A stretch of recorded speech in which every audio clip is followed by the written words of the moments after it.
Hello, everyone. Welcome back to Spar and Brawl. I hope you're having a decent day. As always, I'm joined by my co-host Sam. We're back with a new episode of Progressive World Mini. So as usual, you can find timestamps down below, and please like and subscribe. So here's a quick overview of the show. Pretty much, Iran claims that now it has the capacity to make the nuclear bomb, but it's pretty interesting. Other news organization stuff. We're not jumping at this statement really, but Sam's gonna unpack it all for us. And at the same time mention Putin's trip to Tehran, Iran right now. Then we're going to move on to a really fun video, Bad Fate. Bad Fate, Brianna hosted a debate, I guess you can call it a discussion, but more a debate between Kim and a trans activist. We're going to watch a bit of that too, have some of the good parts already ready to go.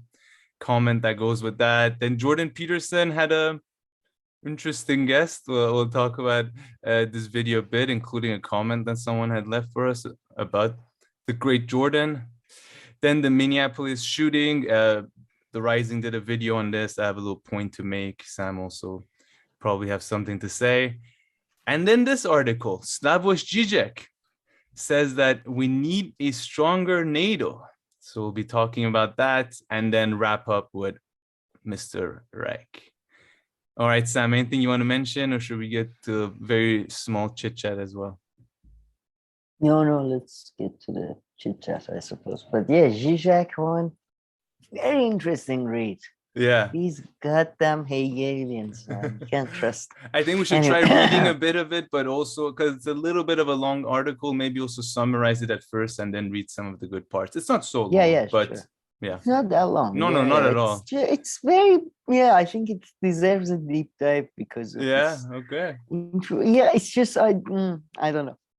We'll see. Well, we'll get there. We'll get there. I've only read it once, so yeah. We'll get there. But okay, Matt Taibbi, this was his last book, huh? This is not the one he's currently writing, of course. No, this was his last published book, but I've started listening to that. I haven't read or listened to this before.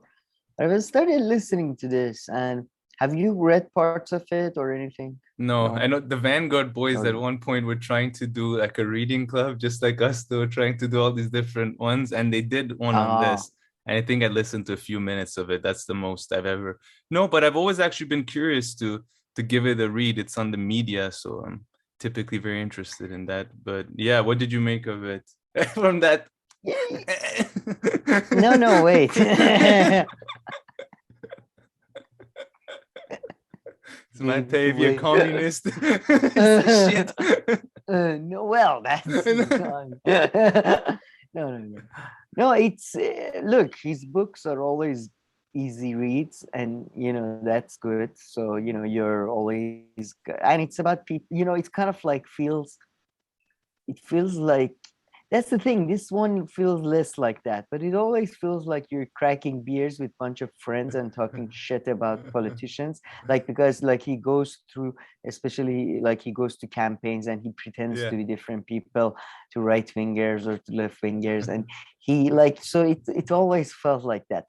But this time he's being really self-reflective, at least in the very early parts of the book. And there is that whole fucking thing about, did the media, did we play a role? Did I play a role? This idea that this idea that by moving away from balance and, fair, journalism or attempts at that, I don't know. It just feels, in my view, it puts way too much importance on the idea that journalists moved away from. I mean, it's and in the book he explains it, there were very much financial incentives for that decision. So I don't understand. There's a bit of too much self-reflectiveness, and I don't. I prefer a bit more shit talking and less moralizing. I don't know. I see. Okay, I see. I mean, I haven't read any of other Matt Taibbi's books, but that makes sense because he also writes them. He also has a journalist kind of approach to his books, right? So go out and talk to people and then instead of writing an article, just kind of turn a book. So that makes sense. But yeah, I haven't read this book, but I've heard Matt Taibbi make those arguments that you're kind of saying a bunch of times, right? Even when he went on the Joe Rogan show. And yeah, this I don't know about him reflecting on himself and how you know how much he's contributed, if that's what you mean, but in general he always talks about exactly that. Before, at least he makes it seem like, or get that impression, before journalism was done in such a better way, and like, you know, it was really not corrupted by any forces in society and all this. And when I look back and think about it, I don't see how. I think of all these crises that have always happened, and I haven't heard of people saying, oh, back then the reporting was amazing, or should have seen it here. So perhaps it has changed. You know, things always change. Of course they change, and they become distorted and maybe worse in a different way. But typically his romanticization to an extent of journalism in the past, I don't really see it either. And then sometimes, you know, I've heard him give examples, like he gives like examples like Seymour Hersh, but these are exactly right. It's like me in 10 years being like, oh, journalism was so good before, you know, there was Glenn Greenwald. But, you know, that's why like Glenn Greenwald has a big name. That's why Seymour Hersh has a big name, because they're typically supposed to be different than the rest. So yeah, I don't know if you're going with that, but that was my, you know, that's my little thing on his generally when I hear him talk about journalism in the past compared to now. I feel like he romanticizes the past a bit, although you're right, he points to structural things, that stuff. You know, he also makes the argument that different class of people were doing journalism before. Now they want to be really close to politicians. Before they were a bit more confrontational and all this. So of course he gives reasons for what he says, and he has all the experience in the world to talk about it. But yeah. No, yeah, exactly. And again, as you said, everything changes. It's just that I don't understand the moralizing, because when you are pointing to a structure of factors for change, then you are arguing for mostly inevitability of it. So I don't understand like this, you know. And as you said, it's not, I don't think it's any worse today than it was back then. It's just bad in a different way. That's all it is. You know, it's, as he, for example, points out, it's much more polarized now. But then again, isn't our economy, isn't our education system, isn't everything more in a sense, but in a sense less polarized, because I would say there is a more global like class emerge, whatever, like you know, it's different, as you said. So yeah, I don't like this like constant, you know, self-reflection that is going on, and maybe that's just early parts in the book. So who knows, maybe I'll give it a little listen to get on Audible, like I said last time. But yeah, I mean, you know, me, since I've been still a gripping listen. And you know, whenever he's explaining media, it's intercepted by these bits where he's self-reflecting about his own life, and he like what he thinks may have this and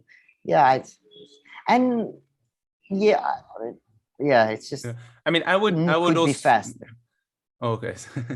I see. And you know, I would add, like, you know, since I've been into politics, you know, a little bit over a decade now, perhaps, you know, you hear nowadays like people are like, oh, mainstream media is so bad right now, oh, it's gone this way, it's so polarizing. Okay, I know Matt Taibbi talks about a few decades further than just like a decade ago. He talks about like 60s, 70s or something like that. But you know, 10, 15 years ago, at least that time, and go further back, the same, the mainstream media was also crap back then, right?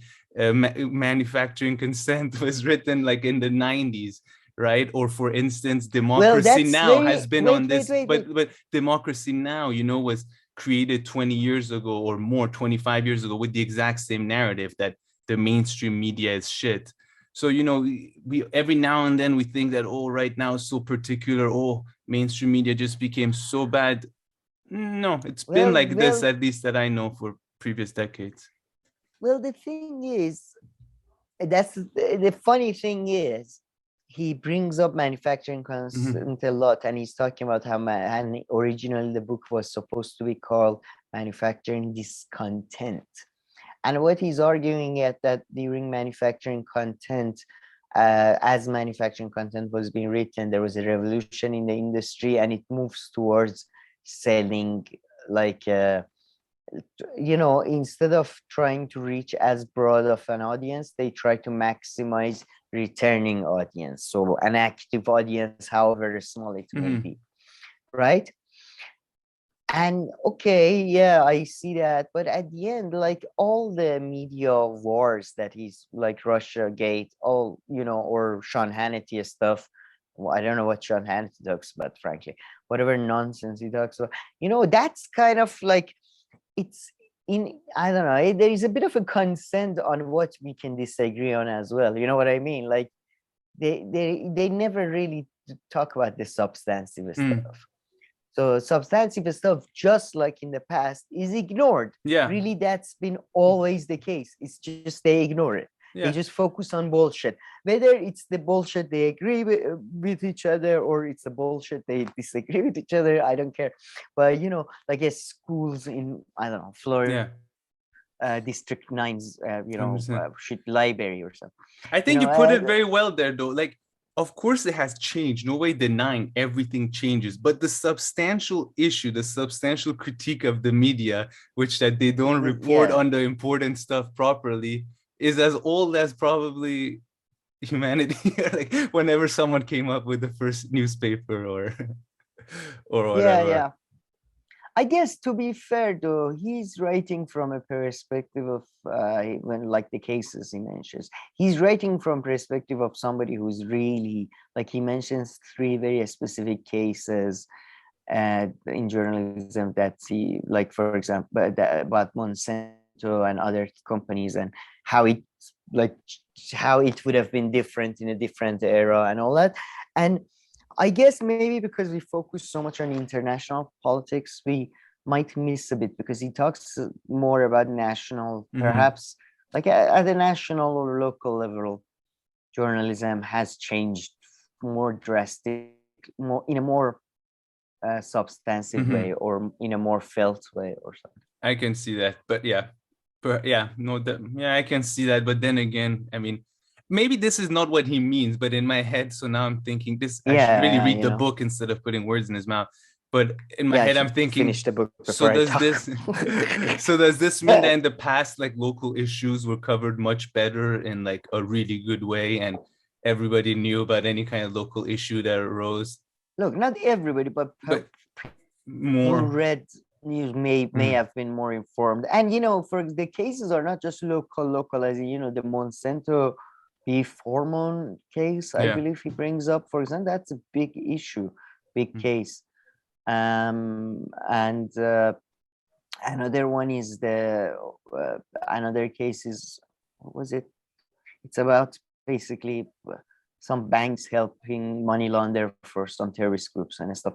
So they're really important issues, but nobody talks about them anyway. But maybe back then the people of newspapers would have been more informed than they are now. I'm not a reader of newspapers, so I can't really tell. So, but now too, if you read newspapers and all this, they do cover big scandals. They do cover things that powerful people don't want. It's not like there's absolutely nothing out there. So it kind of depends. But it's more maybe partisan or something. I look, that it's just, I'm saying I can't make the he might have a different perspective. Yes, that's somebody who's in the weeds. For sure. It's just maybe that could have been a bit more limited to sell. I just enjoyed a bit more fun and just shit talking. All right, I'll try to give it a what listen. have we done? The media. Oh. Nice. Okay, should we move on to Iran? Yeah, let's move on. So do you want to say something first, or should we watch this little Trita Parsi video, or do you want to set it up a bit first? Yeah, let me set it up first. So according to Iran officials, we've got the bomb, baby. The bomb is here, baby, and it's here to stay. Well, the technical capability to build the bombs, to be specific, which was, as I've mentioned many times before, pretty much all the experts said Iran, because Iran wants to save face too. Like, no, we are not bad guys. We don't have the bomb. We just have the capability to have, So Kamal Kharrazi, who's the supreme lead advisor, came out basically a day after Joe Biden said that we are not gonna leave the Middle East. Where am I? Middle East? Midwest. Sorry, we're not gonna leave the Midwest. After Joe Biden did that, he came out and he said that I don't know where, like, look, guys, I don't like, if Americans are not leaving the Middle East, right? We don't have any option but not to leave. We are just literally being like, we can't just take Iran and go somewhere else. I'm sorry, we can't just go. Europe won't let us.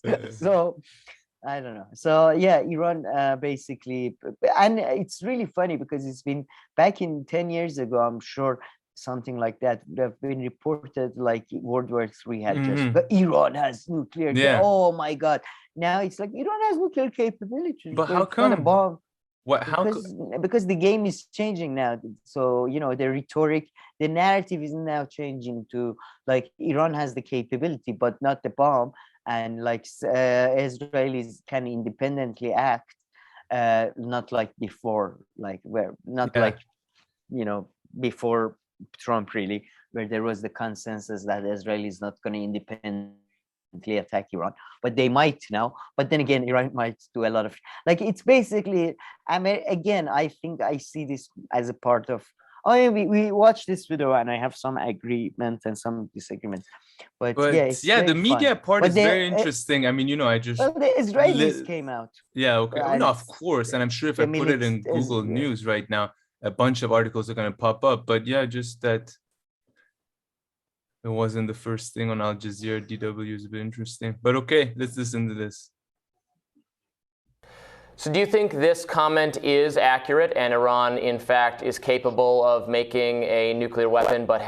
And Robbie knows where Iran is, right? Because after hearing his thoughts on Palestine...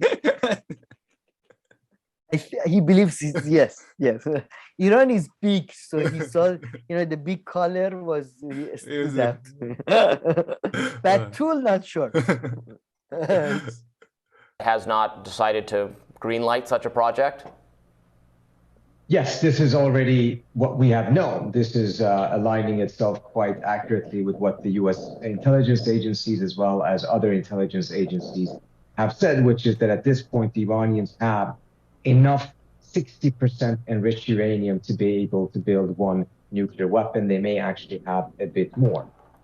Whether they then, of course, have the full technical capability of going through all the tests and everything else remains to be seen. The question is not whether they have it. We knew they did. The question is why the senior advisor to the Iranian supreme leader decided to give an interview in which he stated this. What kind of signal is he trying to send with this statement? And so what is the answer to that question, Dr. Parsi? What is the signal he's sending? I think the signal they're sending is that as President Biden has gone to the Middle East, they've been talking a lot about organizing the Middle East against Iran, isolating Iran, containing Iran, talk about the Iranian threat. This is a typical counter response by the Iranians, which is that if you're going to treat Iran like a threat, then Iran actually is going to be more threatening. And moreover, mindful of the way that the nuclear talks have stalled, the Iranians are reminding the United States that if the United States is not showing flexibility, just as much as Biden recently said that he would be open to using military force if the Iranians don't come back into the agreement fully, the Iranians are sending a similar message to the United States saying, if the United States doesn't come back into the agreement, which Biden hasn't done since Trump left, then Iran has the capability of going to the bomb. Okay, so sorry. So before we unpack this, I just want to say something quick before we discuss this. Did you send Trita Parsi a gift? Did you send them this English flag flask or something? Is this from your dear Trita? All of us Iranians have a long-standing and who's this? love in our who's this? Is this you see here the time? You see here the time cover that he has framed with the Iranian flag. Is that what's his name? Mossadegh, I'm guessing, bald. Can you go full screen? I can't. It's too small. trying to think how everybody else will see it later, because I don't know how it could go. Oh yeah, I could go maybe full screen here. No. Yeah, Oops. yeah, just that. But then that's it won't be Mossadegh. on the That's screen. Mossadegh. Sorry about that little mess. Yeah. I think Okay. Mossadegh was the Time Man of the Year in 1951 or something. That makes just sense. before the. Yeah, I mean, and that wasn't, by the way, in a good way. They very much. But again, talking of media propaganda, one of the, you can watch the BBC and I believe BBC, American ABC, if I'm not mistaken, reports from that time in Iran. And Mossadegh, that's why I think it's a very, like, that's left in the West, my view, has, like, in the West, I mean America and UK, Anglosphere writing, basically. They've gotten Mossadegh very wrong, even in the left. And he was very much portrayed by Time, ABC, BBC as a very much like a Hitler figure. So this was not like Really? a man of the year in a positive way. Yeah, very much. And by the time the coup d'etat happened in Iran, most of Iranians were against him. Like, people forget that. Why? Because there was a blockade against Iran, and when there's a blockade, people get hungry.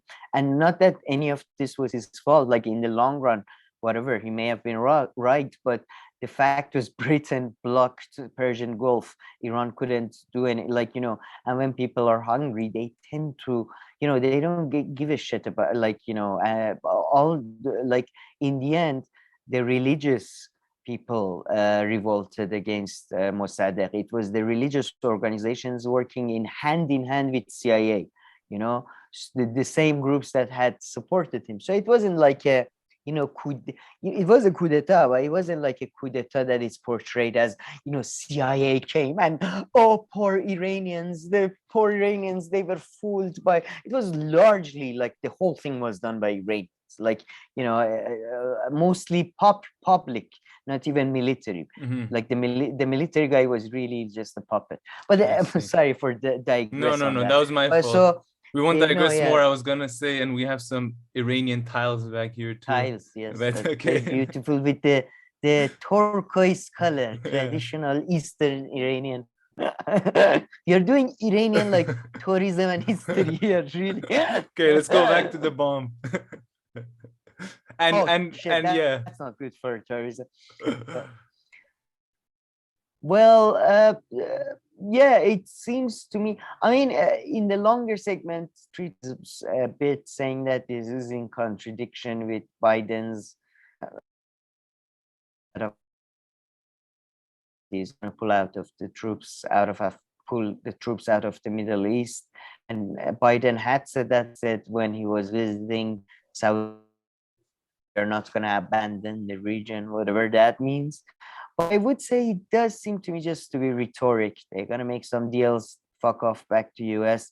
I don't think there is any way. Again, the Aramco attacks I point out to, I don't see any way Americans will die, or, they'll do what they do in Yemen. They provide logistic and backup support. But what? They're going to die for Saudi kingdom or Jordanian kingdom, or they might have Israelis act as a sort of base for them and the military, because Israelis have the manpower, but Americans are not gonna what the fuck, no. But that was kind of my understanding, though. Even the Trita article that we discussed from a few weeks ago, he was saying that Biden is going there to kind of maybe help make a pact between the Israelis and the Saudis and the UAE for joint aerial force defensive and stuff. So it's kind of like, hey, we'll put you guys on one team if you want to. I'll give you guys same shirts, and we'll sell you as many weapons and planes as you have money for. But yet, then again, in Iran's eyes, though, I would say Israel is always America. Like, to be fair, in Iran's eyes, so like, the whole region is America except Iran. Like, even Turkey is kind of, you know what I mean? Like, there's NATO bases there. As far as Iran, I mean, Putin came out and pretty much said it, and we're going to get to it with Žižek. But they don't really view any of these as independent nations. They pretend to, but so in a way, it doesn't make any difference for Iran. But yeah, very interesting stuff. I'm just very interested that nobody gives a shit anymore. Like literally nobody gives a shit. Like, do you remember 10 years ago, like Iran nuclear deal was a big deal? Now it's like, yeah, it's okay, whatever, man. You know, Pakistanis have them. It's okay. No, Netanyahu must be going crazy right now. He's like, it's the drawings that are letting us down. Wait till if I worked for the New York Times front cover, big one. You put the coyote here with the TNT box in his hand. Netanyahu is just like, he's already preparing for his UN speech in September, probably. Like if he gets, you know, he's doing oil paintings like an artist with a music in his head, like. Well, what's it called? He's gonna be back soon. Exactly. According to most polls, in a week or so. Yeah, but he loves that UN. He loves those annual UN speeches. It's like his favorite. Because I don't know. He's if the he was main born show. in America or his parents were American. I think he loves to go to New York. I mean, him and Boris episode, born in the same hospital. He gets his laundry done. No, laundry done on. Oh yeah, no, you got cut off there. So you got cut off there, and yes, tell that story, because I think we told that story maybe in like our third episode.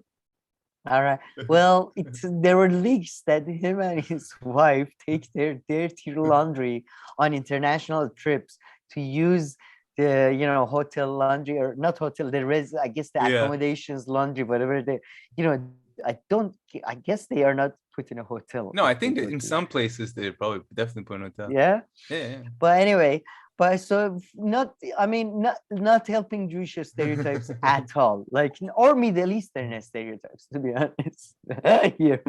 But yeah, I mean, I'm guessing a lot of dirty clothing is piling up. He hasn't been prime minister for 9 months, so it's all. Sarah, where can we get? Yeah.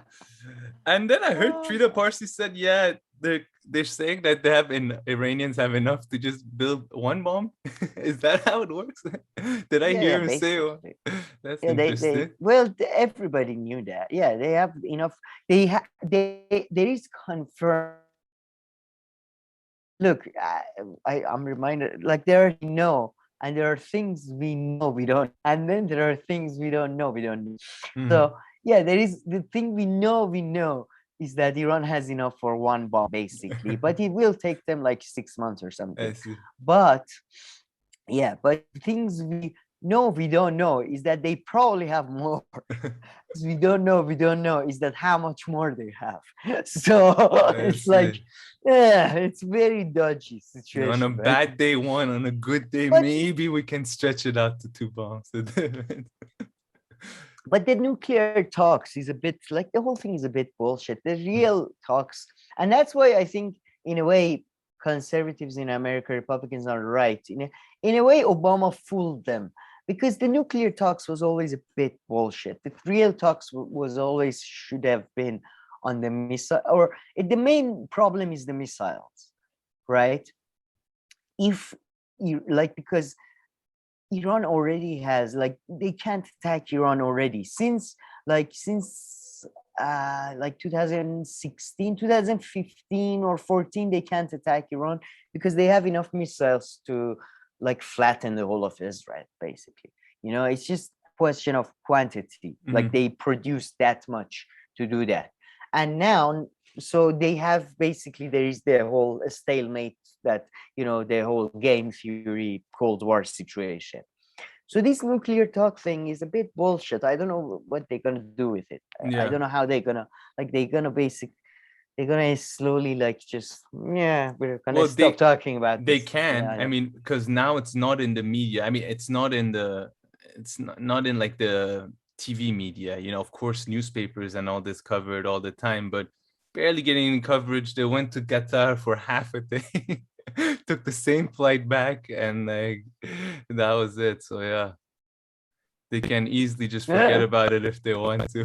Yeah, They were like, yeah, keep the plane running. Don't turn it off. We'll be right back. Let's just meet at the airport. Terminal 2. Terminal 2. By the Starbucks, come there. Yeah. Quickly. All right. Let's continue. Sure. And what's going on in Iran right now, today, on Thursday? Putin is there. He probably already went back, but... Yeah, Putin came over, and Rajab also is here. Rajab, Erdogan. I mean, I like Erdogan. We are close. I like to. So Erdogan came too. Oh, okay. Yeah. It's part of Astana or Astara. I forget which one. Talks, which is basically how they're gonna divide up Syria between them. Yeah. So that's nice. So I would like the northern part. Nah, I like the southern. I love how Bashar Assad is not even there. It's like, it's just, let's not bother. True, right? Yeah, basically. But I mean, Assad and Erdogan, though, they're not on the same side. So I guess that makes sense. They're not on the same side? Yeah, of course they're not. That's the thing. I feel like my boy Rajab is being ganged on because, but the other thing is that apparently Putin is going to try to buy Iranian drones because Iranian drones have been really effective at destroying Turkish drones. Yeah. So I feel like, my boy Erdogan is just getting real. You should, he doesn't deserve this. This drone industry is interesting because, I mean, of course, Iran has manufacturing capacities and all this. I'm not saying no, but it seems like anybody who wants to become a big producer of drones, it doesn't seem to be that hard to start building something decent. The drones are easily built, but apparently there is all different. I've been reading. I don't know. Maybe it's all bullshit that arm dealers put out. Because frankly, who can check all of this? I was just thinking. What? They were explaining how the Turkish, what was it, Bichtar or whatever, is not as safe as those drones because they can do whatever and detect with that. I'm very suspicious of whenever bullshit things you read about American missile programs or Iranian missiles, and then whenever they use them, it's like, we said it had 100% accuracy. Well, we may have actually hit our own country by accident. It happens it's serious every time. 10 years after the war, they're like, 95% of missiles hit civilian targets by accident. I mean, with drones, they had to roll back the programs. The Americans had to after 3 to 4 years. Now you could say this is an intelligence problem. Maybe they weren't identifying the people, but they're like, 90% of drone strikes hit the wrong person in Pakistan. We were aiming for Afghanistan. But... we were aiming for Bin Laden, we hit Gandhi. That was quickly they were like, there's not one stat here that's on our side. And by the way, we use American examples because we both know American examples. It's the exact same thing with Iran. Iran, famously, the night there was a famous thing in American left. It was covered no, man, Iran is showing serious military strength now and stuff.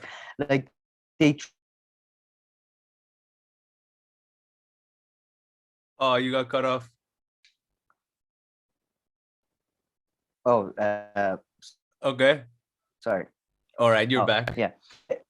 Did I say after there was ISIS terrorist attack? No, you didn't get anywhere. No, you didn't get there. You said we know the American one, but yeah. We know the American one because we both know about that and we read in English and news and stuff. The Iranian ones are the exact same. There was a terrorist attack by ISIS in Iran, and after that they were like, we're gonna hit the ISIS at their home base and in their bunkers. I think they did 8 missiles, And out of the 8 missiles, 3 of them were dropped in Iran. They Oh were my dropped inside our own country. Oh shit, we hit our own people. Like, it was just like, oh man. At the like, very least, they killed farms on both Iranian soil and destroyed a few farms on Iranian soil and Afghan soil. I think they may have, like, it may have led to a concussion of a ISIS commander or something, but it led to like killing of 15 sheep of Iranian farmers or something. It's just like, what the fuck, guys? And I'm sure it's the same with Chinese and Russian ones. No, 100%. But okay. So yeah, I don't buy the whole, I don't know, but yeah, apparently Putin is trying to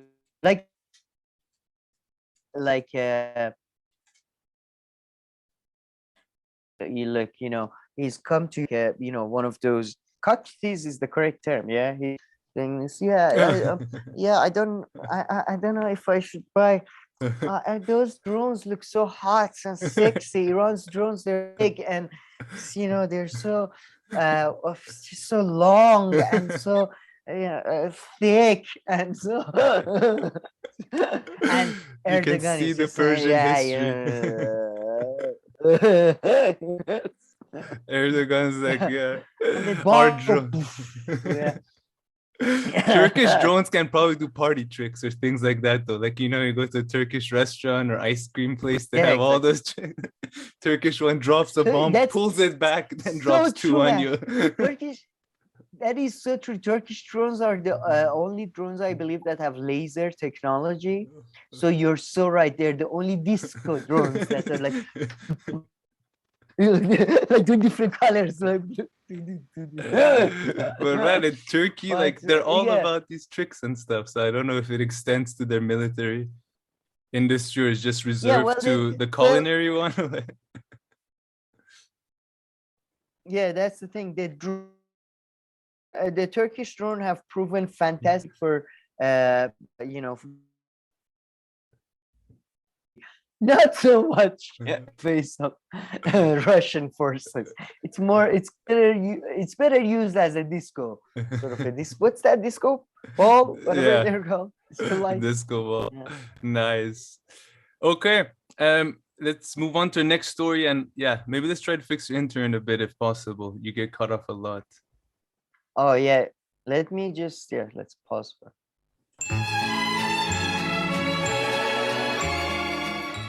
All right, Sam, I think now your internet should be much better. And let's move on to the Bad Fate hosted debate between Kim and a trans activist. But before watching, we're going to start around midway through.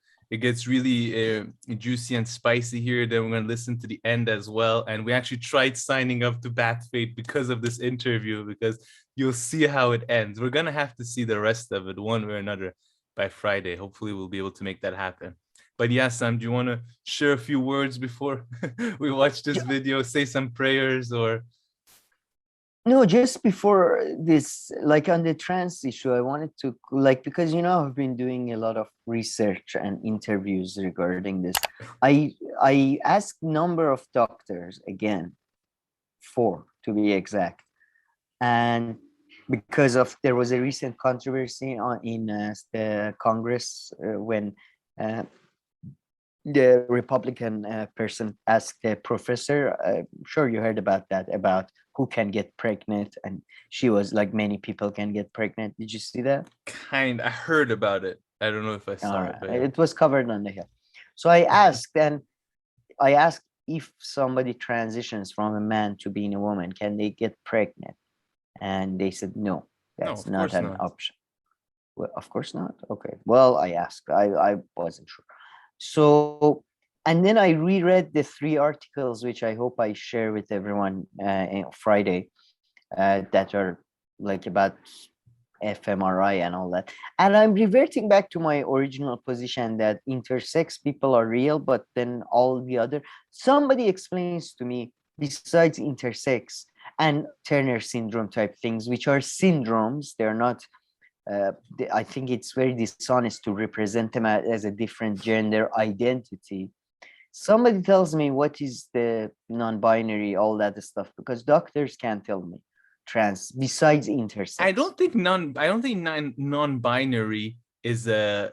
Again, I don't know anything about this stuff. I haven't even read half an article, only because of this show, and it's all over the place. And we talk about it. Non-binary, I thought it had nothing. It's not like a biological thing that you can find. People who say that non-binary just mean like in the social norm that we say like man or woman in that sense, the non-biological way. That's bullshit. We're saying I wouldn't say bullshit. It's not something that you can find biologically based on what I understood. No, I'm neither a man or a woman in like my gender kind of thing. It's bullshit. Like people who say I'm Muslim or I'm Christian. I don't care. Like it's self-identification. Let's just remove the word bullshit for a second, just because there's such sensitivity around this stuff. It's a social construct rather than a biological, physical one. Whenever you refer to non-binary, based on my assumption, not even my understanding, my assumption, because it's the first time I'm like, no, but that's okay. Yeah. But that feels like, okay, then I hate these people because I don't want to know your life story. Go tell it to your therapist or whatever. I don't like, oh, you're non-binary. I'm a wizard. Since I was 7, I've been, practicing reading about wizards. But I mean, to be fair, like the last time I heard about the non-binary thing, is the last time I heard that come out of someone's mouth is like that Hollywood star criminal who's like a fugitive running around. That's like the last time that came out. Ezra Miller. Oh, Ezra Miller. Oh, Jesus, yeah. Because last time when you were talking about him, we saw a video of him, an article.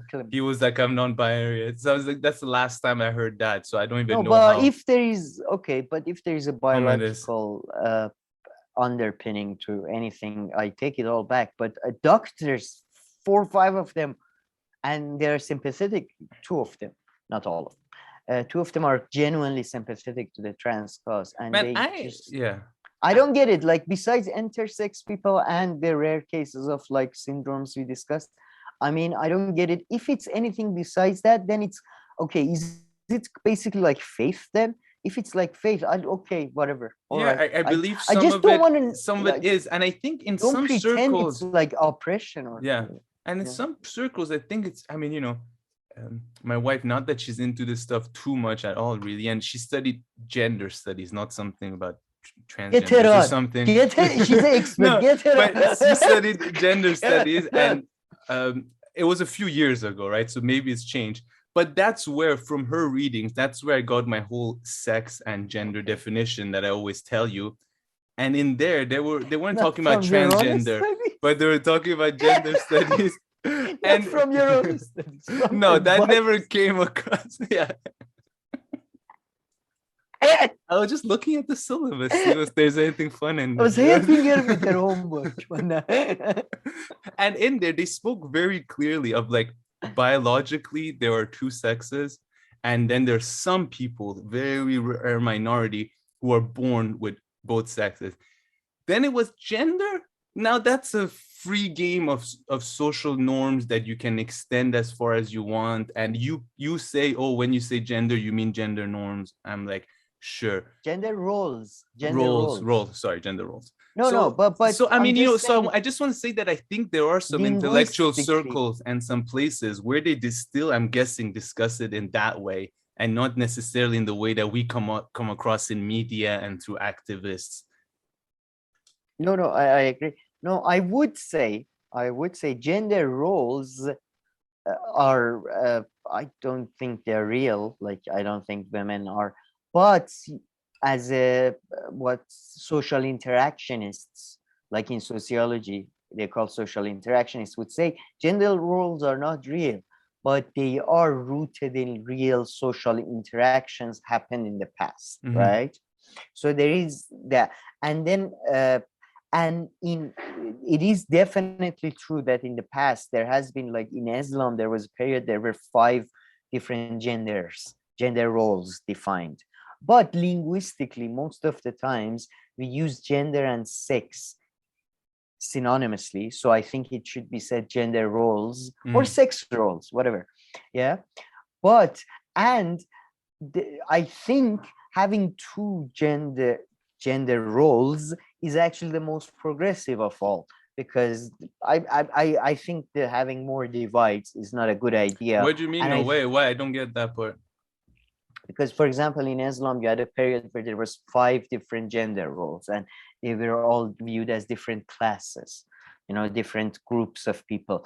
I think people are people, all of them. Yeah. And the only thing where I have to back off a bit of my people are all people and they're all the same is when it comes to biological differences. Mhm. And I mean, you between a black person and a white person, the biological differences are almost nil, but between a course. man and a woman, because of the Yeah. pregnancy and all that, like there is genuine like different capabilities that different two bodies have.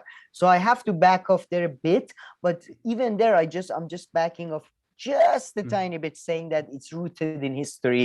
It doesn't have to be anymore. And I mean, yeah. So I think it's good that we have two. It's the most progressive to have 2 gender roles, and even that should be minimized. I don't get that. So why 2? Why not 0? I mean, I do agree that because of biology, there are a few things that women can do differently, but that only touches a few aspects of life. Like, for instance, men and women can both raise kids, but women can also breastfeed a kid, right? So, I mean, of course, they can also do something extra there. But then again, we're saying that both can raise kids. So I don't get the 2 that you're saying. I would be down with 0. Yeah. No, I agree with your 0 almost 100%, except there are situations where I guess we have to acknowledge, for example, I think we have to acknowledge that pregnancy causes more physical, it has more physical burden on a female than a male, right? So therefore, if one of them is working, the female one should be, I think, compensated more. Definitely. Right? Same with the monthly period and all that. Same with for example, in a sports, I for a long time, I told you, for a long time I was like, why there is men's sports and women's sports? Then I realized, apparently, like muscles, you know what I mean? Yeah. I never realized how size can, because all I knew about the sports was from movies in which you have a tiny karate guy beating up like monsters, but in reality, that's not like how it works. So, I'm just saying we have to acknowledge those things, but I agree with you. It should be almost 0, except maybe when it comes to really like exceptional physical tasks. I agree with you that it should be 0, but I'm just saying that the biological reality has forced me to sort of the 2, I can see the 2, but more than that, dividing people up, it seems to me counterproductive. I mean, I think it's either like infinite or like 0 kind of. Yeah, exactly. Infinite as in each individual. Exactly. Yeah. That's the perfect. I would say, it's again, okay, go whatever, but it's kind of like faith. I don't think it's, just like religion. I don't think it's productive, but it's a free board. It's not I was gonna say it's a free country, but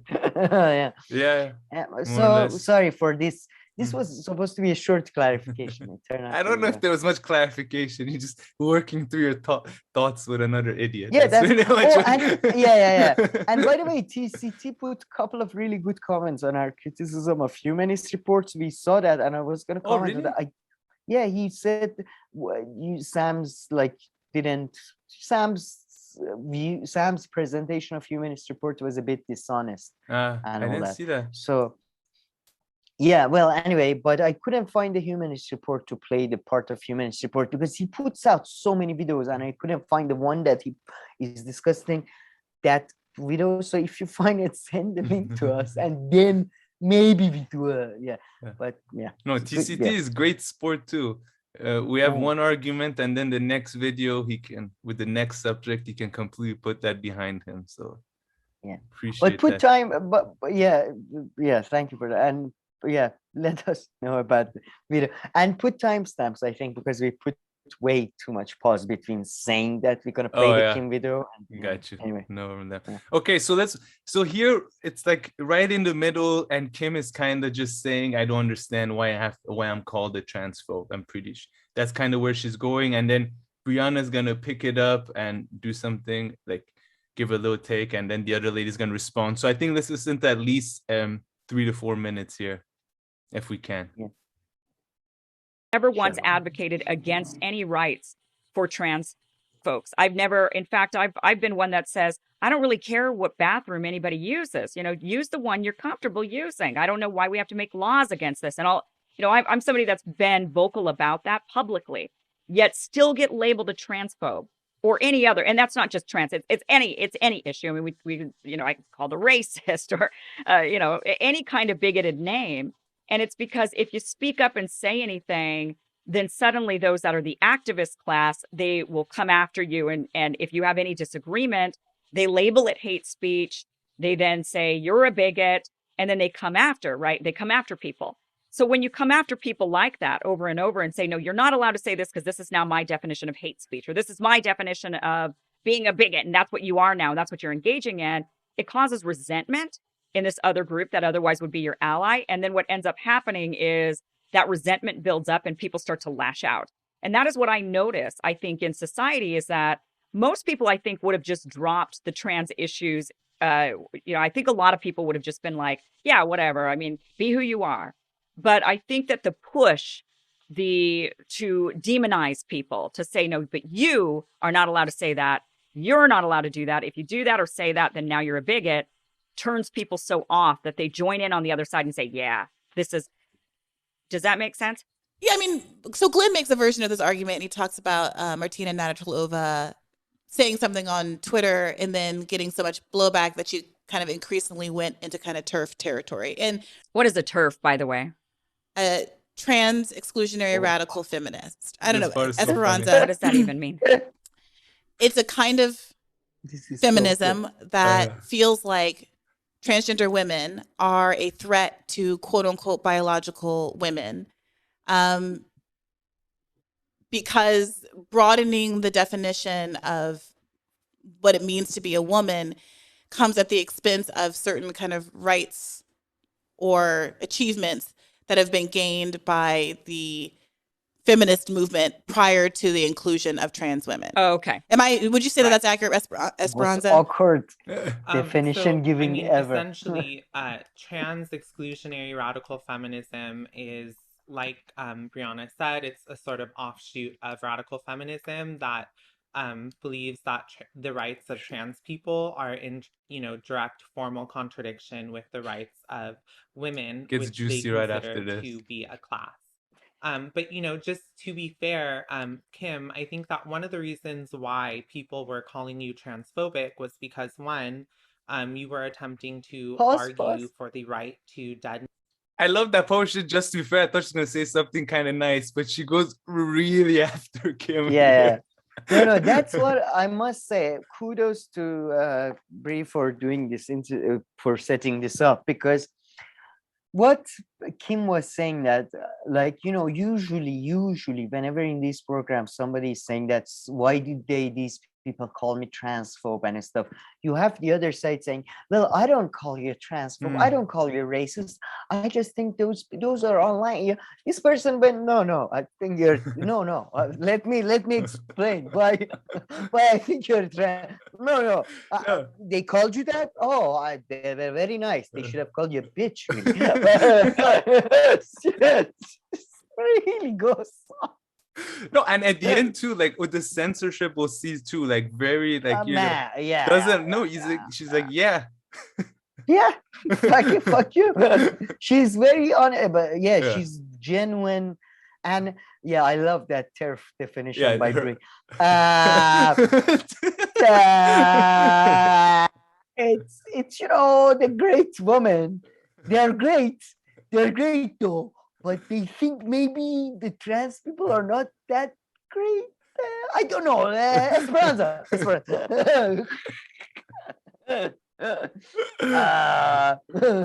But then the way she weaponizes that term, though, here, that was a bit disingenuous and bad faith. Let's listen to that for a second. We Esperanza or Brie? Esperanza.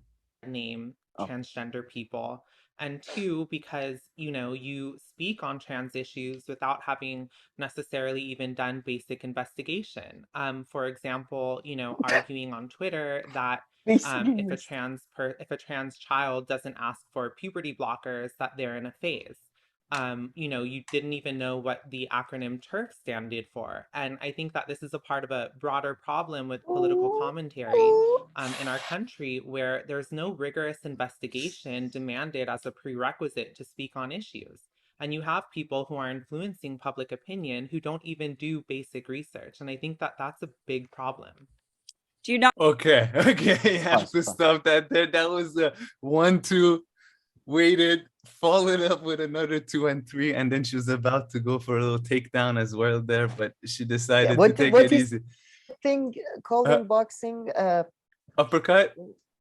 Uppercut. Yeah, you're right. Uppercut. But okay, uppercut. so she said 1 or 2. So I think one though that's very unfair. She's like, oh, you didn't even know the acronym of that. Yeah, that's very unfair. Because you haven't done enough research. That seems like it's not even a thing directly related to trans. That's like auxiliary. That's like, you know, the opponents have come up with this kind of type of feminism. So the way making that seem like, oh, you don't know about this reaction to trans issues means you don't know anything about trans people, because that group of feminism that they talked about, right, or not, it's not directly related. They're kind of like anti-trans in a way. Well, you get not what just that. It's a really it's kind of like it's a exonym, if I'm not mistaken. They call them exonym in English. It's a name given by an outsider to, for example, Jeremiah Greer, I believe is called a TERF, who's a second generation, second wave feminist, whatever, 1970s feminist. I really like her work. But this is not, I don't think it's a name that has been accepted by the people who are called TERF. You know what I mean? So it's very much, you have to be within the trans discussion, and you have to be listening to the conversation within the pro-trans camp to know that term. I see. Although I believe right now some right-wingers are embracing that term, but it's an exonym, I believe.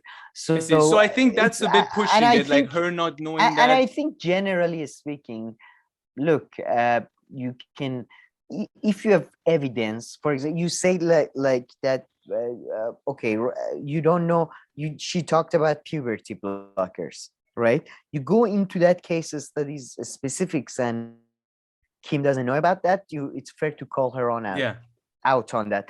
But you agreed to come on a debate with her.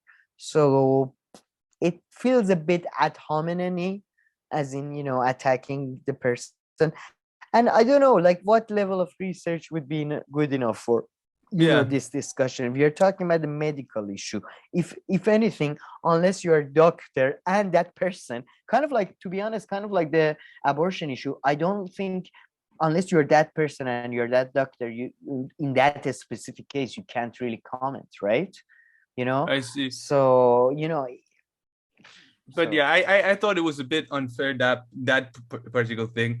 But then she brings it a bigger argument, and she's just like, you know, in general, you know, you go and you talk about stuff as, you know, a host or something, and you don't know much about it, and, you know, that isn't good.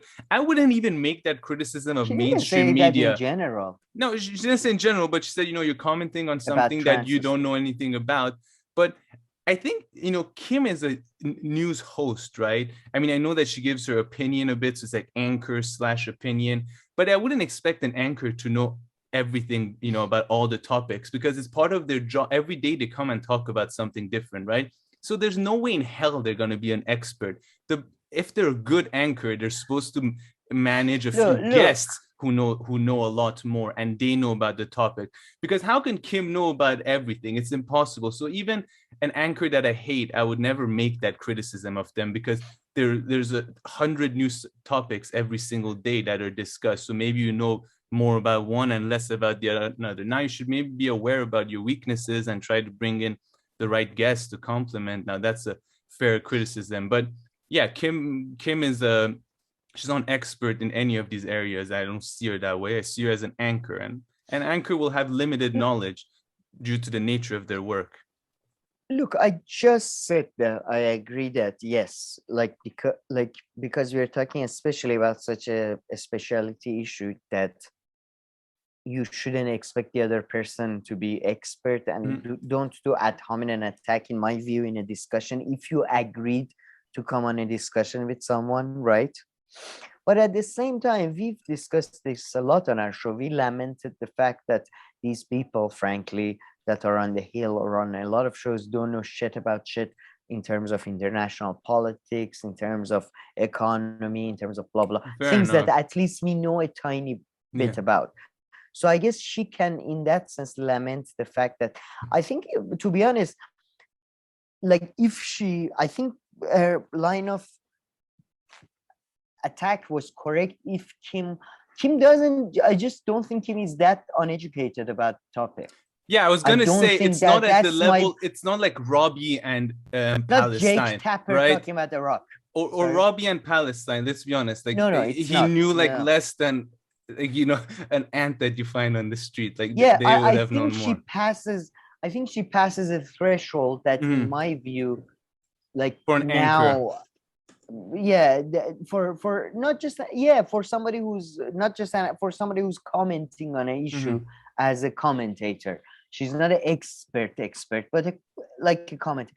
Like, because then again, like, I would maybe in a discussion, I would say to somebody, maybe you shouldn't talk about Iran if you don't know who was the president, like twice before Rouhani or something, maybe I do that, but maybe that's not fair 100%, but at the same time, I just don't think her attack was fair on Kim. But then as we go on, if I were Kim, this is not what's going to happen. If I were Kim, I would bring up the articles I've read and the doctors I talked to. And as we've seen on the Hill, she's talked to a number of people, at least, that we know of on the Hill, at least, right?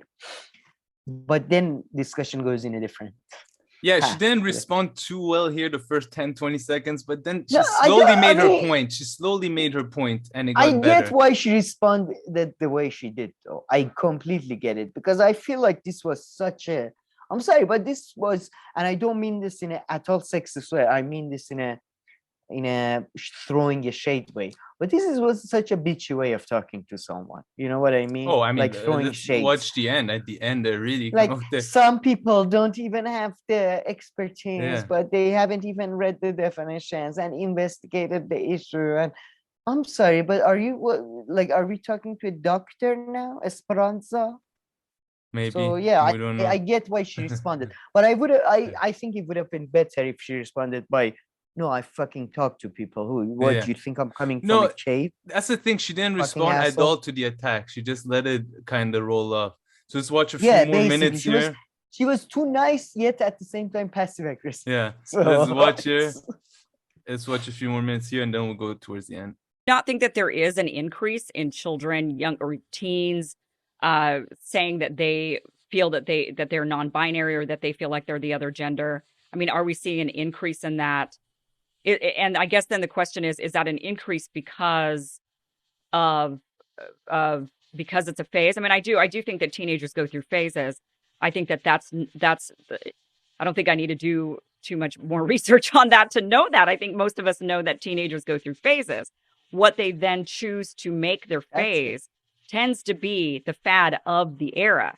That is how it is. It doesn't diminish or it doesn't diminish the fact that that whatever it is they're latching on to exists and is a reality for certain groups of people. It just means that they're saying, oh, okay, well, that's me now. That's what I feel like. I'm maybe, and it could be any number of things, or any number of things that they want to try out, or any number of things they want to do. So I don't know, certainly I guess there would be a question on, is there an increase in kids coming out and saying to their parents, I'm feeling a certain way? Is there an increase of that because the society's more open, or is it, and so they feel like they can say things? And I know that's been an argument in the past for example, about whether or not somebody if they feel like they can come out as gay or something. Or is that, or do you think that there's some influence in society? And I think that is where, what I was coming from. But to be labeled a transphobe for expressing and opinion, I think, is my ultimate and, overall problem with, and what I'm saying about the activist group that constantly then goes after people and says, well, now you're a bigot because you asked a question or because you have a thought. I can disagree with somebody. And this is what kind of the overall problem I had with the, with that segment going viral and people then calling me names, is that we've reached a point in society, and it's not new. This is happening. It's new. It's newer on the left. It used to happen a lot on the right, but we've reached a point where, if you question anything, if you just say, look, I don't agree, suddenly I'm a bigot. But why can't I not be a bigot and not agree with you? Well, and I want to say too that, we could discuss the reasons why, for example, younger adults are more likely than older adults to. That was a bit like. By the way, folks, I didn't fast forward anything. Kim just went right into that answer, like after the other ladies stopped finishing. It was a bit weird. It's as if she kind of answered, but I don't understand. Like, what Kim is saying is that my main problem is that why can't I disagree with you, but not being called a bigot? But then again, to them, if you disagree with them, you're a sexist, right? Or whatever, transphobe or whatever. Transphobe. So I don't see what your problem is. That I kind of agree. No, not problem. I don't understand it.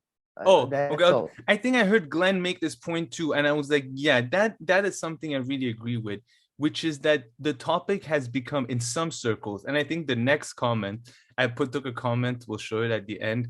It really just shows. I mean, I only talk about this issue when I watch something on the rising, and then I come talk to you. I mean, maybe in my bubble around me, people aren't into it, but yeah, I guess in that world where this has become really hot, it does seem like you can't discuss it. Anything that you say, as soon as once some topics become so hot, and it's not unique to transgender, like if you open your mouth to give an opinion that's actually really close to even what the person themselves is saying, is just like pretty much you're not allowed to talk.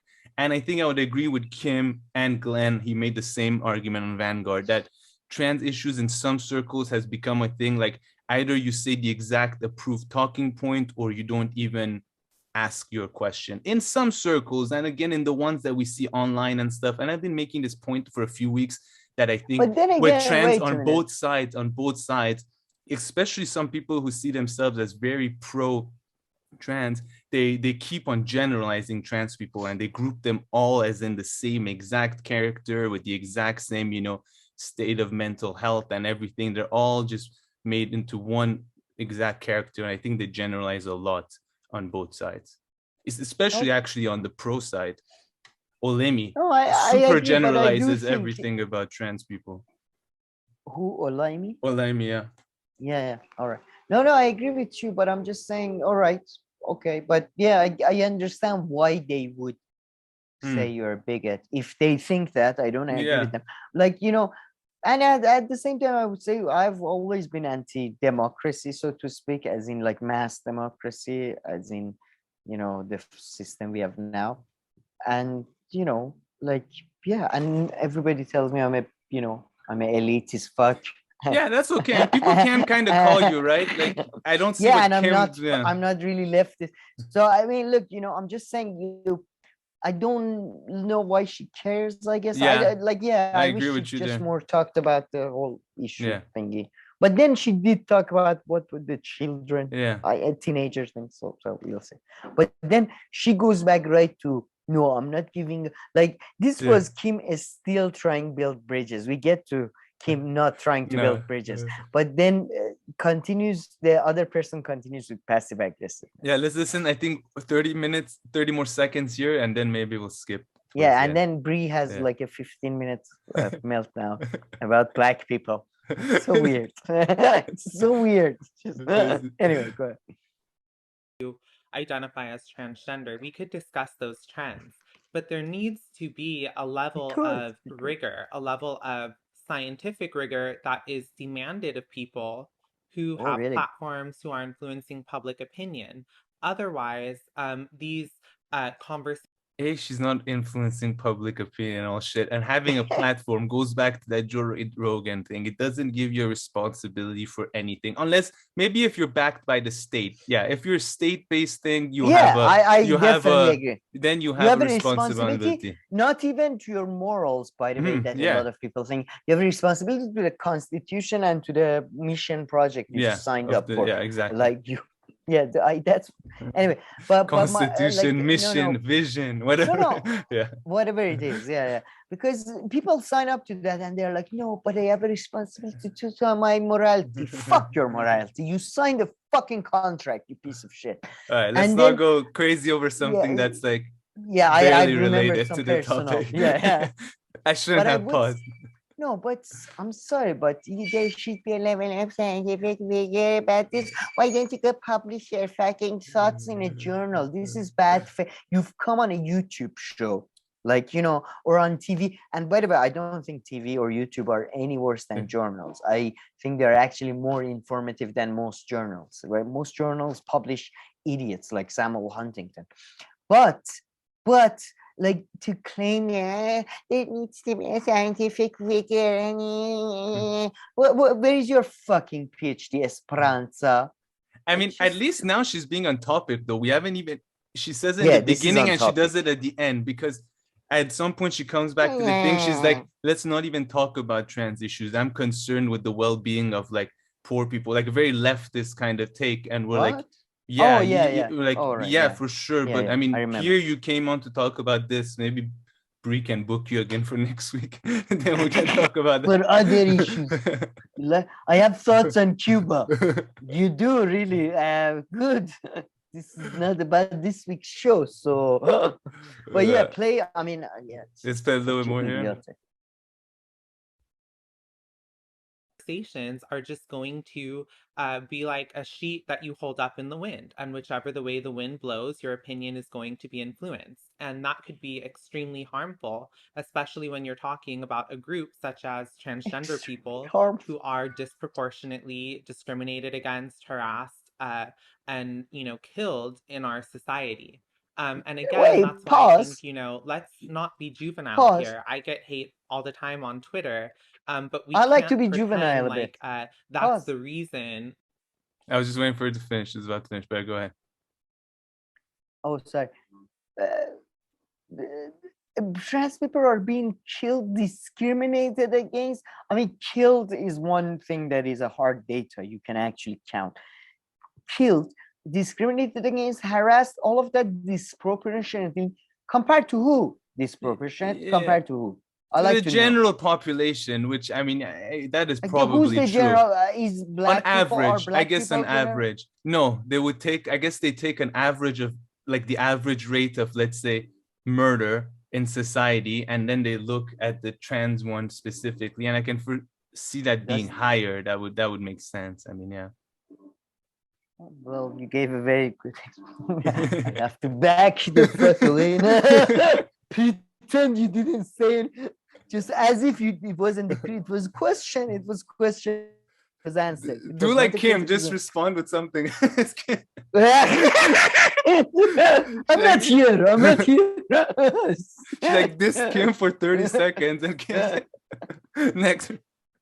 That was very good I mean, answer. that's, it's a good debate tactic to not respond to everything that the other person says, because then you're playing their game. But I think Kim earlier on took it a bit too far by completely ignoring. That, violence against transgender people exists. I mean, the state has repressed transgender people and gender variant, gender diverse people since before the trans movement ever arose. So historically speaking, that just simply cannot be the reason for anti-trans violence, right? Because it existed before the activist movement did. Well, let me see if I can tease out a couple of Let's things see what Brianna here. has to say. So I think that everyone receives hate online for various things, but I will say this. I have been, I've had like claims that I'm anti-Semitic. Swear to God, every time Bree says, "What I will say this, what I will say this," and then you have a 15-minute like rant about as a black woman, Oh God, I know what. I'm sure. Yeah. Anyway, what did she say about the? What was it that it exists? A state is first of all, No, that part again, really, like, that argument I would don't know need what the like fuck. 5 I more don't know what minutes of they're her talking about. clarifying it. That last Yeah. part, that's why I didn't answer, because I think I agreed with some stuff, like if you go in the past, like different forms of social relationship, Depends how gender, far. exactly, and in what. Yeah, it got really mixed up there, I thought. And depends on which country. Yeah, and in which way, yeah. So you got to be. Should we hear a little bit what Bree has, but then definitely listen to the end? Let's listen, and we Bree's one is just funny. Yeah, it's not long. So. Let's 2 or 3 times in the last year. My crime being, in one instance, interviewing a young woman who went undercover. Remember that nut job about going undercover? Oh yeah, and, the one that dating Nazis to find out more about them and basically dox them. And she was frustrated with the way the interview was going, and ended the interview abruptly. And then when I posted it anyway, telling her that we could either finish it, but I was going to have to post it. Okay, no, Bria here just talks about that, she also received hate for other things, really. No, but to be fair, I think even though she rambles on for like 10 minutes or whatever, she does make a good point that I think you made with the whole zero and infinity thing.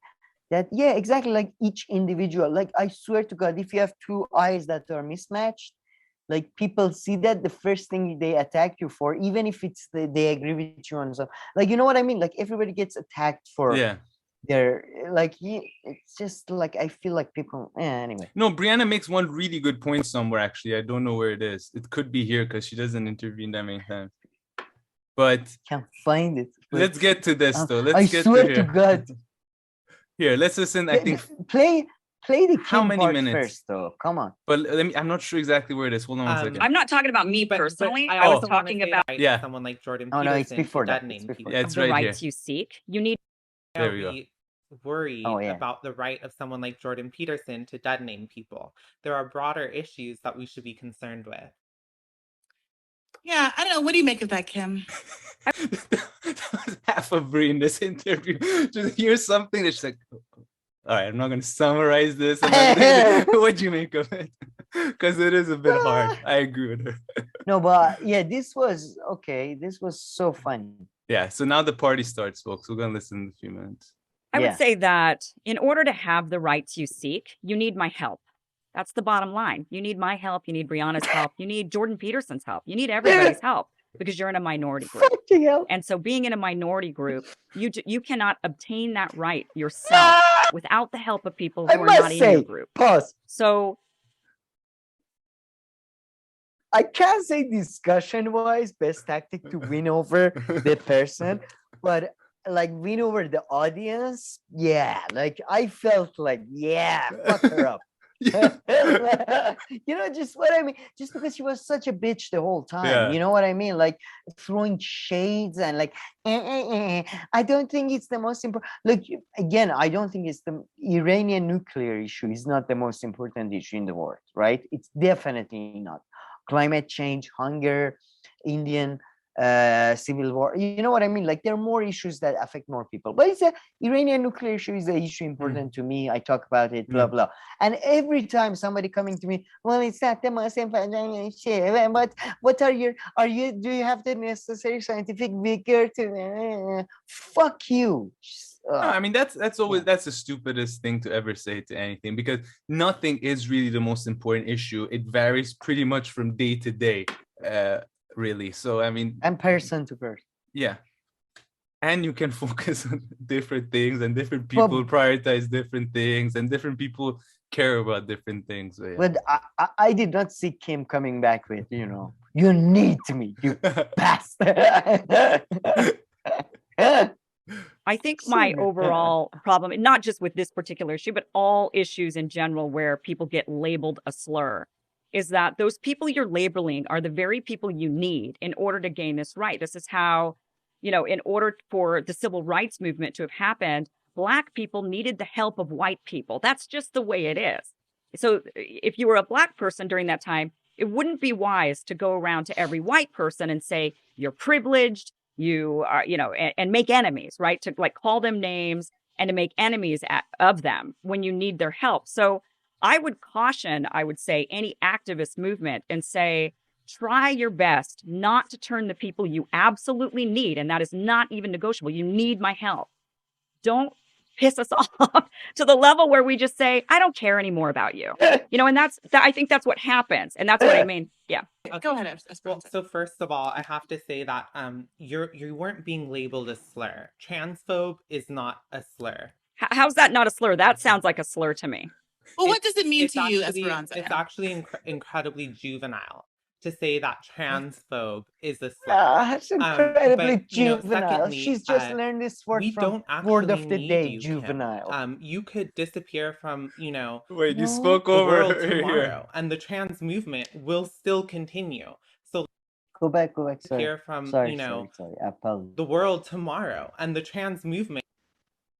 Well, what does it mean to you, actually, Esperanza? It's actually incredibly juvenile to say that transphobe is a slur. But secondly, we don't actually need you, Kim. You could disappear from, the world tomorrow, and the trans movement will still continue. So let's not overstate your importance.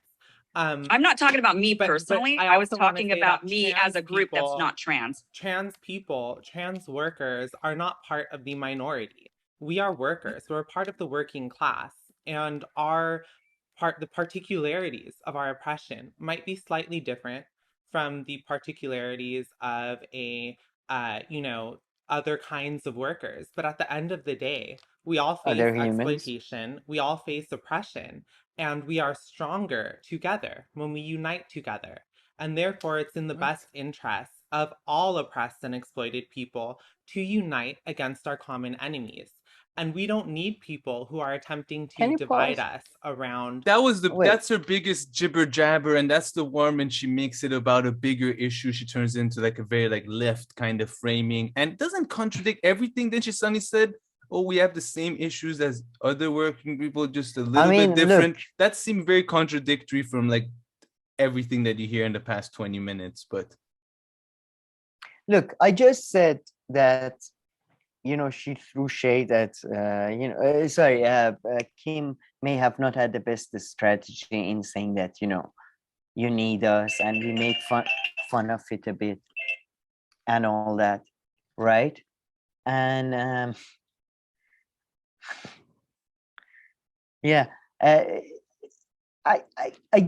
I mean, look, I think this is a really shitty argument to say and make, but I'm gonna make it just nonetheless. Is that the working class? Yeah, I like to introduce you to some of the fucking working class you're talking about. You fucking idiot! You backward piece of shit. Calm down.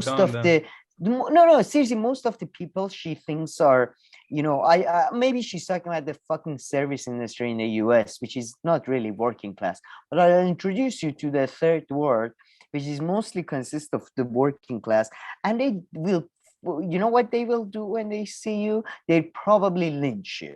So this idea that you're not in a mind, this is the type of shit that kind of makes you really want to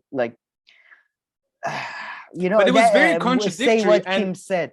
And I agree with you. I would love go get a poll of working class people what they think about this issue and how important, whether they think it is and all that. I don't think it would fare too well. No, it wouldn't at all. Not that necessarily. And just like this person said, this is what this person said. Yelp too. I got this from the Bad Fate video. I never hear anyone at my working class job even mention Twitter. No one gives a crap about trans people or Peterson. Everyone complains about how they can afford rent, food, cars, doctors. I hear that stuff every day. So two good things. A, Twitter is just nothing. It's like the most meaningless place where people are talking about. And exactly. Okay. Working even mentioned Twitter, nor this issue and Peterson. I think that person summed it up. I don't know what you. I agree with the summary there, but my point was that this. I don't know what the fuck she's frankly talking about. there is no working class, that majority of which globally speaking or nationally or even speaking anymore. US, forget globally, even US. Nationally, yeah. Globally or nationally speaking, maybe in, I don't know, Germany or Northern, I doubt it, very much doubt it, that is very much open to transsexual people and is very liberal and is very accepting of all races and I mean, the hypocrisy of these people. These are like, is she for, by the way, open borders? Is she for any work? Like the way she's talking about the working class and all that, you think she's part of the Fourth Internationale, you know, fighting through what was the country fucking Che Guevara went to? Angola, like, you know, fighting for the third world. Like, we are all part of one. Yeah, sure. Yeah, I mean, she really threw me off here with her. I mean, yeah, I don't really have much to say. Her arguments seem there like she proved herself as nothing but you know what she is? She's fucking she's a bureaucrat. That's what she is. She's a bureaucrat. She's been making a living off of certain words and off of certain sentences, so she's gonna repeat them like a fucking parrot. She is. These weird issues, like, should we have the right to dead name trans people? We need to get serious about the real crisis that we're in. And that means not being political opportunists attempting to make the argument about whether or not Jordan Peterson should be allowed to dead name trans people. I mean, let's move on to some real important issues. Like, that's the topic. That's why Brianna invited you to come on, to be completely honest. Yeah, and it's not about Jordan Peterson's stupid right. It's about censoring stuff for absolutely no reason, pretty much restricting speech for no reason, going beyond freedom of speech or for any right. Like, and or is it good for these reasons? Some people think it's not.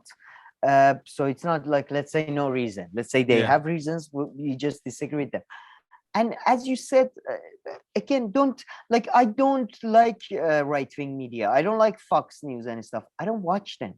You know, like, don't come on this show if you think it's such an issue that is beyond like talking about. And I thought that was all fair from when the original clip with Olaimi versus Kim and Robbie. I mean, Kim and Robbie, maybe they don't present themselves properly, or they didn't make the arguments properly. Maybe you want to say to them, but it wasn't about, oh, I want to willingly go call people by a name that they don't want to be called anymore, but literally not being allowed to do it. That makes no sense. And Robbie explained, like, let's say someone's like, I want to explain. Hold on, don't go there with that. Let's say I want to explain to someone that, hey, this person, Elliot, what's his name now? Elliot Page. Elliot Page. I want to be like, this is Elliot Page. You'll be like, oh wait, this Elliot Page person is familiar. Then you should be able to say, oh, you know, in Juno, she was the girl called this, and now he's had a sex change, a transgender surgery, and also change his name, and now he wants to be called this. That should be something that you should be able to say, that provides information that is clear. Now, I'm not saying go call him by that other name. No, he wants to be called this. Gladly call him this, but just not allowing that to happen, that makes no sense. You can't even really have a conversation if that's how you start censoring stuff. But that whole segment has been twisted and misrepresented. Although the lady sticks by what she says. I mean, she's going to soon say how 100%, like, you know, she's for that censorship. Yeah, let's play. I mean, look, yeah, I mean, let me play a few more minutes. Yeah, I agree with you. Again, I am sympathetic to that idea, but when you open by saying something along the lines of, you know, your practice when you're organizing is to kind of affirm and then like deflect to the more important subject, it seems to me it would be so much easier to get off this subject by acknowledging that while I might feel differently, I understand that someone who is very concerned about Twitter's ability to ethically police speech would not want them weighing in here, even though I substantively agree that people shouldn't be dead named on Twitter. But this is not something, when the word allowed got really focused on in the exchange on Rising. What is the problem with that? You're not allowed to call somebody by a name that somebody by invested in protect different ways. And it seemed clear to me that Robbie and Kim were using it in a very literal sense in terms of, in this platform what should be the policy. The same way that I would say in America, you should be allowed to do your KKK march without the police rounding you up and putting you in jail, because I think that we have free speech in this country, and that's a good thing. That doesn't mean I like that KKK does marches. That means that. Did you hear what she said? That's not a good thing. Yeah. I don't like a Nazi. It doesn't mean I like a Nazi, but it is frustrating that. Wow, I didn't. I mean, didn't we are catch only that here the kind of running over this and over this and over this, because there is what, and correct me if I'm wrong, it feels like what you're saying is, if you have this kind of speech-based approach to how a speech-based resistance to Jordan Peterson being banned or Trump being banned. I also was against Trump being banned from Twitter, let's say. I have no affinity for that guy. That it means that you are transphobic. And regardless of whether you see it as a slur, if you don't hate trans people. I'm not afraid of trans people. You're gonna like if it's going to be right. I mean, if we're going to use that word and say it's not a slur, well, then the word has meaning, right? And the meaning is being afraid of a certain group having an what's the word? Like not unrealistic, but not unnatural. But you know what like it's a good bit of nonsensical. Right. I mean that's the literal definition of the word, but we obviously don't use it to mean only a fear of whatever group you're talking about. So again, I think that. Then what does it mean? Well, I think it clearly means a lot of people actually now use a different word, although I don't use it, to mean hatred instead of fear of, which is why you'll often hear me talk about trans misogyny rather than simply transphobia. But again, I think that you're not going to be able to control for you and your how big people vocabulary. Think of you. If activists think you're transphobic, you're not going to be able to control that. And just going on your platforms to complain about that is just pointless. Hey, YouTube. Thanks for watching. All right. I think we spent more than enough time. And I think Brianna did a nice job there summarizing. You should be able to say, not that I want to, but that lady, she said no. And you have to thank Zoom there for picking that up. She said it for a second. Okay, sorry about that. Had to change her headphones. But last thing I wanted to say is that I think Brianna summarized the discussion there at the end pretty well, saying, you should be able to say it. Not that I want to say it, that I want to go run out there saying it, not that I want Trump on Twitter and all that. And then she, very interestingly said, no, I don't want that to be said, which is, I guess, good. I respect her for being very transparent there, the lady, and being honest. Yeah, well, that's a good point. I would add that this is what idealism gets you at the end. I said that I hate idealism and stuff. This is what idealism gets you, and yet that you think you can achieve a society in which there is no hate, there is no racism, there is no blah blah. So that's one thing, and I really hope this lady, this trans man, whatever it is. I've been calling her lady. I think that's what she wants to be called, right? This whole time. She? I don't know. I have no. I mean, yeah. I've been meaning to call her however she wants to be called this whole time. Same. So if I've made a mistake, my bad. Yeah, I hope she moves to. I hope she and the Islamic Republic government, the Israeli government, they all move to one place and live together happily ever after. Censor everything. That's exactly what Islamic Republic kind of believes, that there is a woman and there is a man, and it's very clearly defined. And that's, if there is anybody protesting something we don't like, we no, we have to keep that.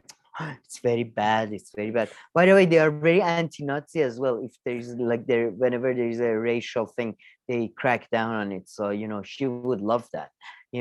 But they are very pro women's are sensitive little flowers. Don't do. Women's are mothers. The heavens underneath their feet. Men's are these stoic creatures going to work and or looking at ground, not to, she would fit right in well with the, Wahhabis, hardcore Shias. I mean, I'll give you one thing. The media censorship view that they have is very similar, that's for sure. Because the liberal way is kind of to flood the airwaves with bullshit. Their way is kind of to limit speech. So they're both kind of achieve the same thing, but Yeah. Well, their views on many things are very similar.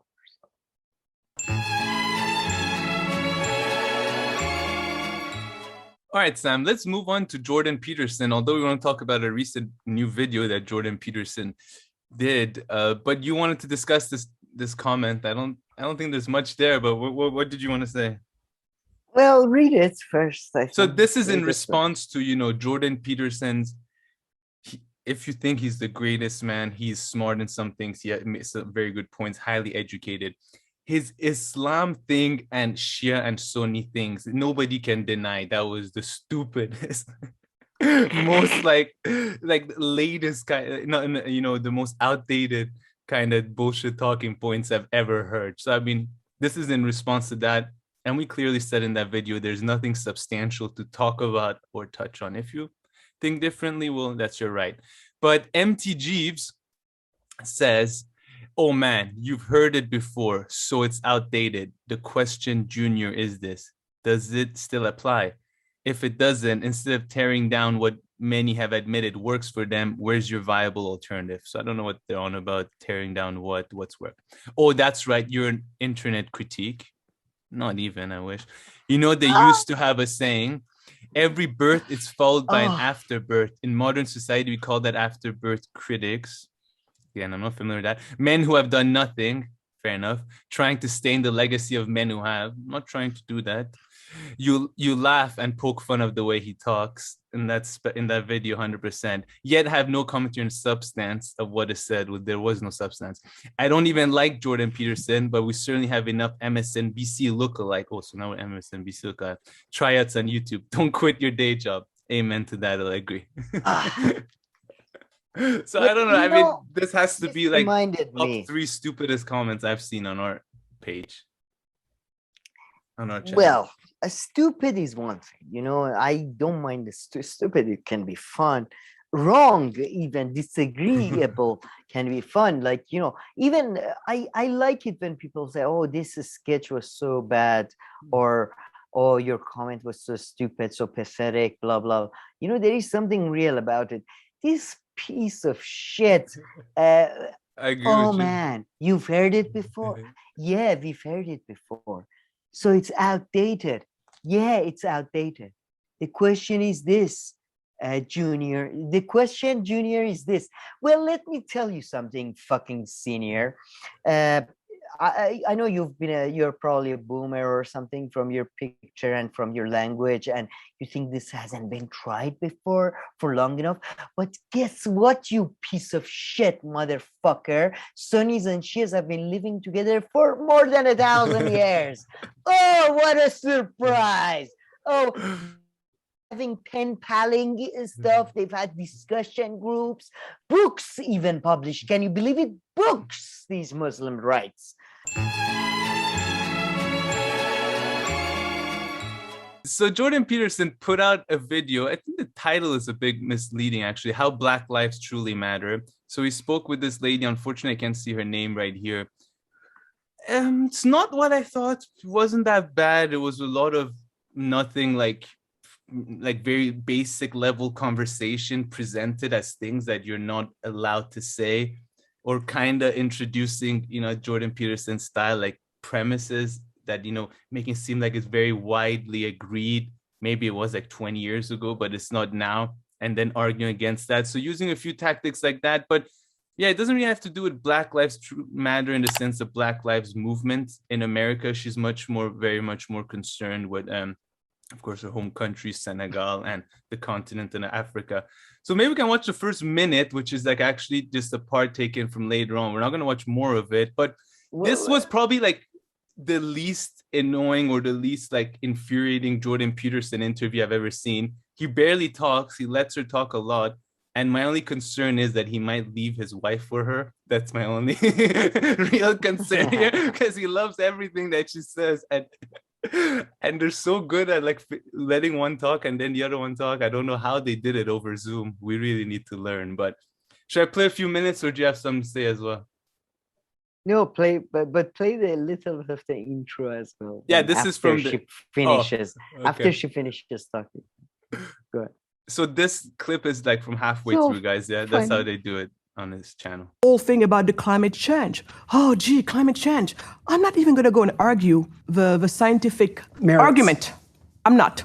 Your solution right now is to tell me we stop all carbon emission. We stop all fossil fuels right now. Right now. But Jordan, what does that mean if we did that? What does that mean if we did that?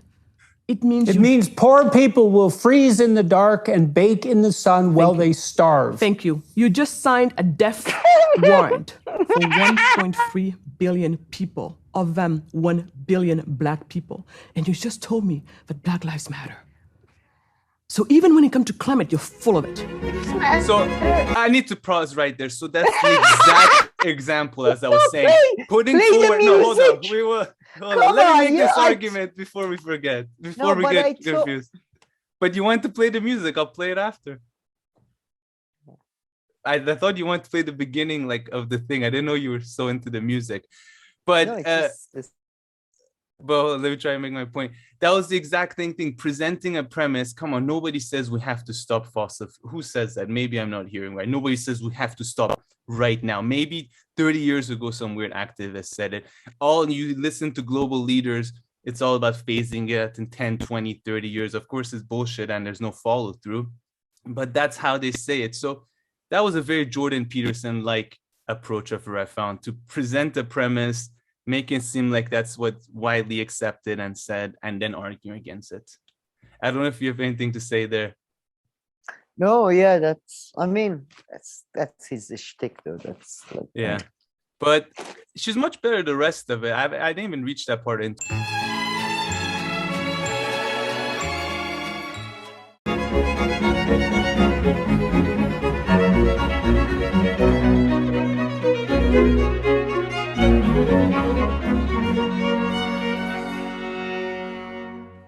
Hello, everyone. I'm pleased today to be talking to Ms. Magatte Wade, who's known for advocating for a prosperous, innovative Africa through entrepreneurship and economic freedom.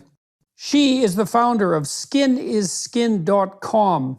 So yeah, her main thing was actually about free market and how capitalism will help and all that. But for the first 30 minutes, she doesn't touch on that. And it really wasn't what I expected. So I didn't listen, but she talks about how her parents had opportunities to migrate from Senegal legally and regularly to France, but those are you can't do that anymore and stuff. So based on the whole entrepreneur stuff and hear how she's presented and all that, then at least the first 30 minutes were very different. But yeah, I don't know. Pretty stupid, to be honest. Yeah, no, definitely. It's just not. She sounds pretty stupid as well. She's Yeah, but it's just not the usual level of craziness on the Jordan Peterson show, I would just say. But okay, should we move on to our next item? Sure. Okay, so back to the Hill. So this is about the shooting. So here we have the news: Minneapolis police kill man after 6-hour standoff in apartment building. So I don't know if you want to set it up a bit more, if I should play it a bit. If not, I have one point I want to make about the Hill. No, go ahead. Play a little bit just so people know what it's about. Confronted by a single mother who says Sundberg shot into her apartment. It was a terror. I'm sure it was a terror. It's not okay. It's not okay. You're alive. Shut up. You guys need to just let it go. Grief in silence. This is not okay. This is not a George Floyd situation. George Floyd was unarmed. He was unarmed. You're alive. So this lady, and I'll just play this here. So pretty much this gentleman here, he got into a standoff with the police, and he I don't know how it happened. I didn't gather it from here, and he got shot and killed, right? But I don't know. Yeah. Did you get it? If he shot through this lady, she got bullets shot through her house by him. But I didn't get it. Did this happen during the shooting standoff, or did she know him and he came to her house at a different time and shot through the walls? Did you get any of that? No, nothing. No. But yeah, so the lady's pretty much saying hey, you guys are grieving about this person who shot bullets through my wall, and my 2 kids, it could have easily hit us and I all don't this. think she knew him though, because I think they've said, the parents or whatever, they've said mental, like he was insane or something, like like mental instability or something. So basically, so what it seems like from this segment at least is that she's very upset about how they're grieving and protesting his killing, even though he could have led to her kids being injured or killed. Just go to the hill part, go to the hill where the hill people talk, and play a bit. Which ended early Thursday around 9:30. No. Yeah, it's going there. Yeah, it's going there. 24-year-old Arabella Yarborough called 911 last Wednesday night after she says Sundberg fired multiple rounds into her apartment around 9:30 p.m. and you can see the damage there in those pictures. According to a search warrant, Sundberg shot at responding officers and then barricaded himself inside the apartment complex, resulting in a 6-hour standoff, which ended early Thursday morning when Sundberg was shot and killed by SWAT snipers. Sundberg's parents have retained like an animal. Thanks for having me. Yeah, thanks for discussing this very obviously disturbing incident in police. Here. Pause. So this is the lineup. Look at that face. Look at Batul's face. What the fuck? Like, who makes that? What is this? Like, I mean, I am so concerned. Like, so, and then you have the fucking ice queen on the other side with their baby. Like, yes, I'm worried about the police too. I don't know what the fuck. So listen, I mean, these idiots they get. Anyway. I was kind of, so this is the point I wanted to make. They were like, their point was like, so this Black Lives Movement matter, or whoever was there, they weren't taking anything that this lady was saying seriously, and they were just, telling her to get away and mocking her and all that. But honestly, like, the realization I reached when I was watching this is that I can't trust the Hill's coverage whatsoever. Like, I got the same feeling. I was like, I agree with the facts that you guys are showing right now, but I just don't trust you at all that you like genuinely in a good faith way put it together. Meaning that like, it's just like when I watch mainstream media, I'm like, yeah, based on what you said, sure, but I don't agree that you're giving me the full story as you know, and it is like widely known or can be easily known. Of course, not everybody knows everything. So this segment really gave me that vibe that like, I just don't trust the Rising at all. To even attempt to give a fair assessment, and these days at least I don't know. It gave me the fucking feeling of just these are weird. I don't know. Just we are so nice. Oh, they weren't taking the lady seriously. Oh yeah, they weren't taking the lady seriously, but we have to respect the right of. I mean, who gives a shit? Like, what is this story? Why is it being covered? Well, I mean, there was killing, a shooting. I mean, anything can be covered. There was a shooting. I mean, yeah, I guess. And then there was that scene. There was that footage. It's probably been circulating. People wondering what happened. No, that's the thing, right? It's not like I ever trusted them or that much. Like get as many of the right like. One of them is almost crying. It's like, but it's ridiculous. But yeah, no, I mean, I feel for that lady though, to be honest. But yeah, after this segment, I was just left with, did you guys tell me the full story as it can be easily learned or no? And yeah, so just my mistrust in in alternative mainstream media. All right, should we move on to the next final stories? Sure. All right, Sam, let's move on to our last story or two here. So, yeah, do you want to tell us a little bit about this article by Slavoj Žižek in The Guardian? Or go ahead. Or do you want to read a bit of it, but maybe just say what it's about? So it's an article about supporting the Ukraine against the Russian invasion, but then at the same time, it's such a weird article because the rationale it uses, Anyway, it's a Slavoj Žižek, which everybody knows, Hegelian leftist, famously from, I forget. So he wrote, pacifism is the wrong response to the war in Ukraine. So pacifism is the wrong response to the war in Ukraine. And his argument is, it's quite funny because he's saying it seems to be arguing for European independence, but at the same time, he seems to be arguing that they should support NATO, which is like US hegemony. Yeah. I mean, it's very odd. For me, John Lennon's mega hit Imagine was always a song popular for the wrong reasons. Imagine that the world will live as one is the best way to end in hell. By the way, Žižek is famous for his radical or upside down takes, let's say, on like music and art. Like, 300 is a famous article that he wrote about the movie 300.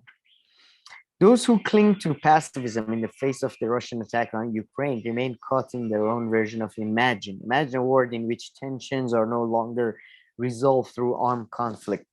Europe persisted in this world of Imagine, ignoring the brutal reality outside its borders. Now it's time to awaken.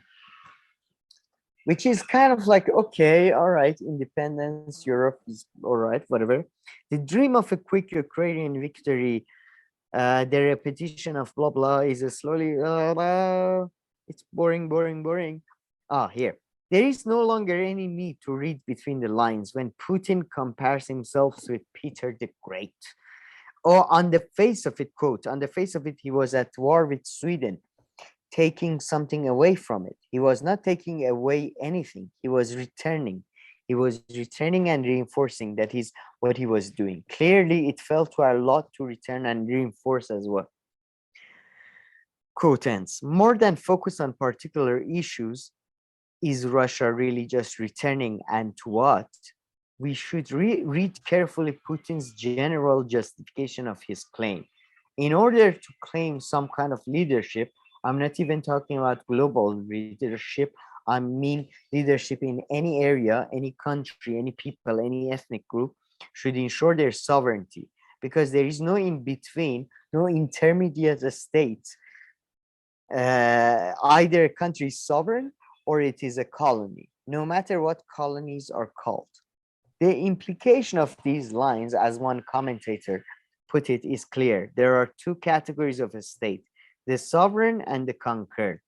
In Putin's imperial view, Ukraine should fall into latter category. Okay, all right. I kind of see what you're saying about Putin's view. I agree with Putin's view, to be honest. I think he's kind of right in a way. Like, there's always a spectrum, obviously, but that's. And Ukraine, I'm sorry, but Ukraine, the sovereign and the conquered. In Putin's imperial view, Ukraine should fall into the latter category. I mean, it's not just Putin's view. America had the same view. I mean, Ukraine became an American colony. So Russians are trying to take it back. I don't understand what's the weird. When I read this article by myself, I had a hard time following it. I'm still kind of having a hard time following and understanding what he's saying, to be honest. Another thing I would say is I'm not really into this whole thing of reading very carefully the public statements made by politicians as if that for sure it's true. I mean, in Iran, I know that they love doing that. They always quote what the supreme leader said. I'm like, I don't understand. That's Parsi anyway, so don't bother. Nobody quoting Literally, to me. no. Supreme leader himself the next day came out and said, "What? I was drunk. I was hungover. I don't know what I said." So this super reading in what they're saying. But based on what he said, the extension isn't necessary that Ukraine would have to be the conquered. Maybe he'll be like, no, half of Ukraine becomes part of Russia, would be sovereign with us, and the other half would be sovereign by itself. But your point is true too, that that's not how only Russia sees it. This is how probably every nation in the world sees it. But yeah, I mean, to be honest, let's keep on reading. But I have a really hard time following this article. You have a hard time because he's a very confusing writer. And his writing is so confusing always. So this is not. I mean, I rarely quite follow what he says or writes. Anyway, but, yeah, able to. I mean, and as it is no less clear from Russian official statements in the last month, Bosnia-Herzegovina, Kosovo, Finland, and the Baltic states, and ultimately Europe itself, fall into the latter category. Well, as they say, you know what they call the animal that in face of a natural predator doesn't run or hide? Lunch. Yeah. So I'm sorry, but that's not even true, though. I mean, I don't get it. Why does he say this? Why would Putin think that Europe falls? They're going to conquer? I don't know. I don't think so. Yeah, you're right. I mean, France and UK are strong enough to even push back. Yeah, you're right. But I mean, you could argue in the long term, if America gives up, Europe becomes a proxy of Russia. Like it kind of like in the same way that Japan becomes a proxy of China. It's the natural, or like the natural order of things would dictate that they have more people and more land and more in this, like, you know what I mean? Yeah, they'll be more powerful over them, and but it's not like China's going to take over Japan and exactly. And they'll of course influence them with their economic power, but and Russia is not that strong that it can even attack Europe. Like, they can't even take Ukraine. Let's not forget that. So yeah. But this is very, very long term. But this is, by the way, reflects the But what's his overall point, though? That's what I'm saying. I don't get. We'll get there. I think it seems to me at first it seems to indicate is. I mean, the subheadline for a European sort of independent thing, but then I don't know. Let me read. But what about the subheadline? The least we owe Ukraine is full support. And to do this, we need a stronger NATO. Now, this sentence is quite clear. So this means that we have to send like weapons and strengthen NATO to fight Russians in Ukraine. That's the clearest statement I've seen so far. But yeah, let's continue reading. All right. We now know what the call to allow Putin save his face means. It means accepting not a minor territorial compromise in Donbass, but a Putin's imperial ambition. The reason this ambition should be unconditionally rejected is that in today's global world order, in which we are all haunted by the same catastrophes we are all in between, in an intermediate state, neither a sovereign country nor a conquered one, to insist on full sovereignty in face of a global warming is sheer madness, since our very survival hinges on tight global cooperation. So this is where the weirdness really begins. So he says that we have a global order, by the way, Cam here. Did you know this? I didn't know this, but since the Iraq war, a lot of people were a bit suspicious on the global world order. But he says that we have a global world order, and we need to focus on the tightening of this global world order because of global warming. Don't forget climate change, and that global world order is only tightened through NATO, I guess, not through Russian imperialism for some reason. But then the next paragraph really takes us to the weird territory. But Russia doesn't simply ignore global warming. Why was it so mad at the Scandinavian countries when they expressed their intentions to join NATO? Maybe because nuclear bombs will be at its borders, maybe, but no. With global warming, what is at stake is the control of the Arctic Passage. That's why Trump wanted to buy Greenland from Denmark. Yes, Slavoj, that's why Trump wanted to buy Greenland from Denmark, not because he just saw Greenland on a map and he was like, that's big, I want that. Like it had nothing to do with that. Yeah, it was because he wanted to control the routes on the Arctic because Trump is a mastermind. Due to the explosive development of China, Japan, and South Korea, the main transport route will run north of Russia and Scandinavia. Russia's strategic plan is to profit from global warming, control the world's main transport route, plus develop Siberia and control Ukraine. In this way, Russia will dominate so much food production that it will be able to blackmail the whole world. This is the ultimate economic reality beneath Putin's imperial dream. I mean, we thought Russiagate was crazy. This is fucking, I mean, what can you say? Like, yeah, Putin is planning to use global warming to have the North Pole melt down, and then they use the North route and all that to blackmail because they quite can long-term thinking. I mean, listen, there's a little bit of Putin, in there. Putin, the guy was the guy.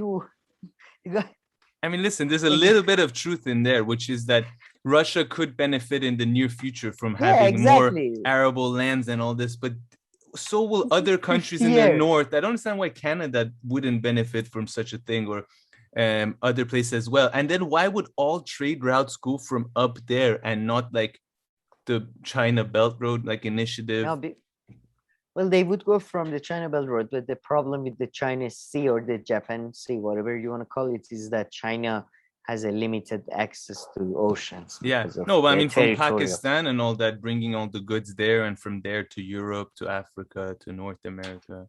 I mean, look, who is this article for? Because you have to be like, I feel like you need 3 degrees. You need like 3 degrees to follow everything he's saying. 3 degrees. 3 is the key Hegelian term here. Yeah, it's for people who wanna, like, you know, as they say in Persian, they wanna put the food in their mouth like this. Yeah. Stuff no, like like this, you know? You need to have studied international relations and like cultural studies, both of them, in order to like understand and climate change, like future. I mean, and it just, this is crazier than Russia. Putin, who's thugs like used to basically put a penis on a top of America's ambassador in Moscow. They're thinking like, yes, in 100 years. I mean, the country, by the way, with negative population growth we are talking about, like with the economy size of like Italy. Those who advocate less support for Ukraine and more pressure on it to negotiate, inclusive of accepting painful territorial reunifications, like war against, to repeat that Ukraine simply cannot win the war against Russia. True, but I see exactly in this the greatness of Ukrainian resistance.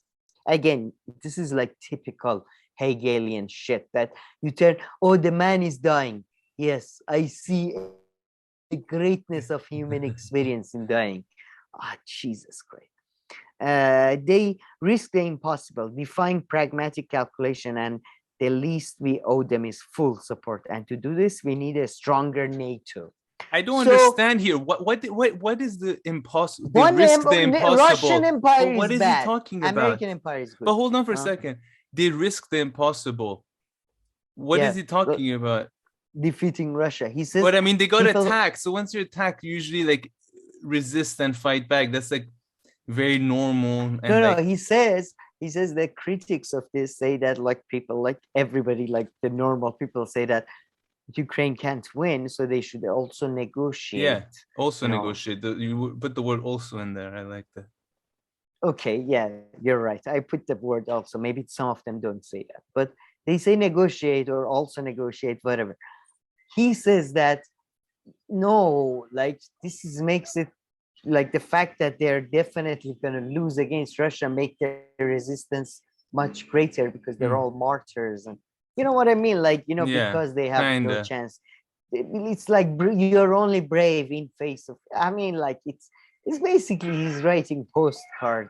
I swear. But that's the only way it makes sense. Yeah.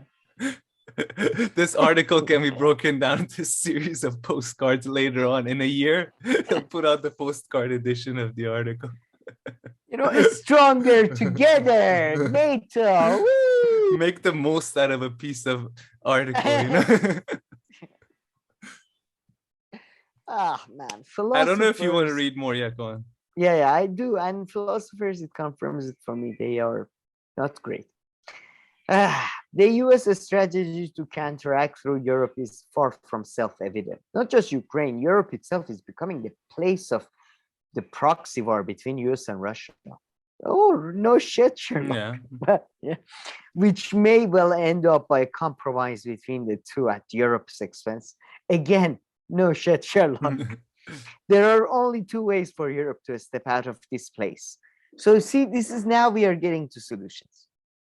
To play the game of neutrality, a shortcut to catastrophe, or to become an autonomous agent. Just think how the situation may change if Trump wins the next US election. So he says Europe should become an autonomous agent. Okay, is that in line with supporting NATO? It seems to be.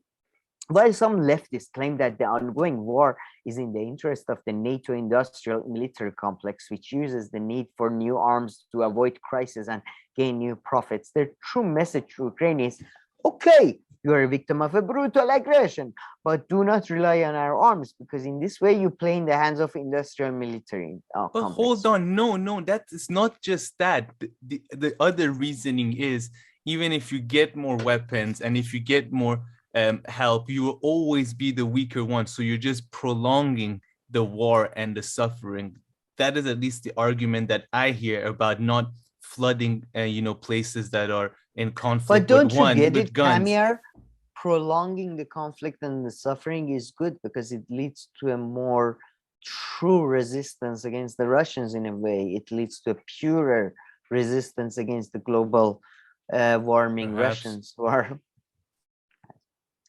The disorientation caused by the Ukrainian war is producing a strange bedfellows like Henry Kissinger and Noam Chomsky, who share, while one is on the left and one is on the right, share what I like to call fucking common sense, which is Hegelians have never shared with anybody, who come from opposing ends of the political spectrum. Kissinger serving as a Secretary of State under Republican president, and Chomsky, one of the leading left-wing intellectuals in the United States, and have frequently clashed. But when it comes to Russian invasion of Ukraine, both recently advocated for Ukraine to consider a settlement that could see it dropping claim to some land to achieve a quicker peace deal. Just because that's like the only option. Just like, that's the thing with Hegelians and all continental philosophers. While at the same time, I hate the positivists and empiricists like Noam Chomsky. At the end of the line, you have to have something to talk about. You know what I mean? With Hegelians and stuff. No, let's just imagine a better world, I guess. Whatever. In short, the two stand for the same version of. Let me stop you right there. He has a different definition of pacifism. Someone's pacifism is like being anti-war, trying to, be peaceful. It's not like he's just trying to say anyone who doesn't want to get into any kind of confrontation or escalate any kind of confrontation is necessary a pacifist. Do you not think that he's taking the definition of this word too far? Well, I think he argues those guys, Kissinger and Chomsky, are at the moment,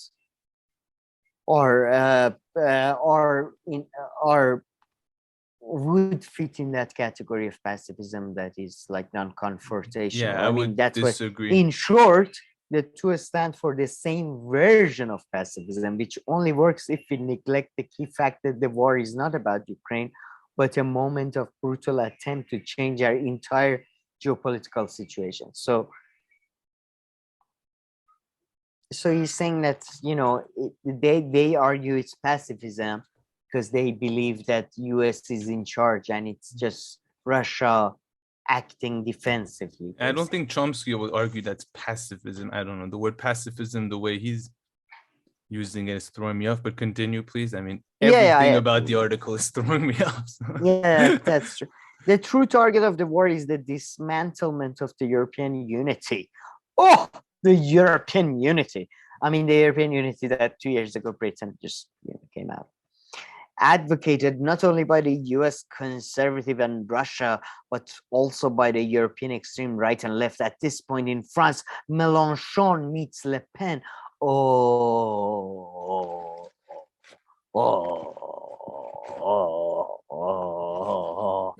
If you're not going to stop me, I'm just going to do Okay, let's move on. I like like a scary movie. Let's try to finish it. Oh, damn, there's still so many paragraphs. Not really. The craziest notion floating around these days is that to counter the new polarity between US and China, which stands for excess of Western liberalism and Oriental authoritarianism. So, excess of Western liberalism and Oriental authoritarianism. We are still living in 1930s and 40s, guys. We still haven't moved beyond fucking the writings of Edward Said and all that. We are still in an era where there is a Western liberalism and an Oriental authoritarianism, and they are divided by land and borders. Sure, buddy, sure.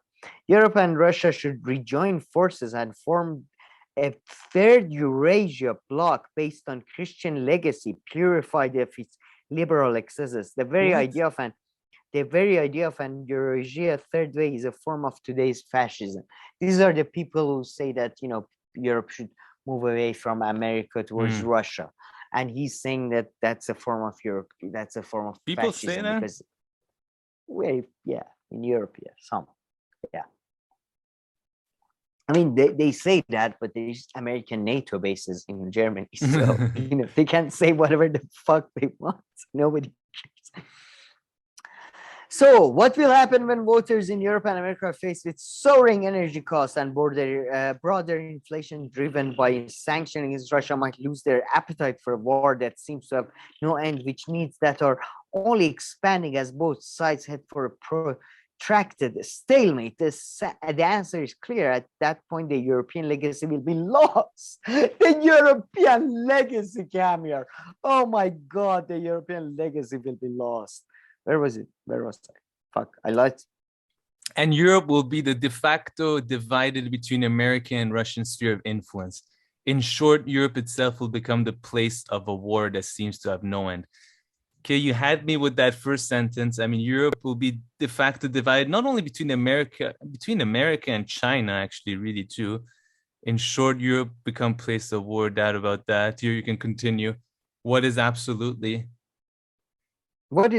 unacceptable for true leftists today is not only to support Russia, but also to make a more modest neutral claim that the left is divided between pacifists and supporters of Ukraine, and that one should treat this division as a minor fact which shouldn't affect the left's global struggle against global capitalism. When a country is occupied, it is the ruling class which is usually bribed to collaborate with the occupiers to maintain its privileged position.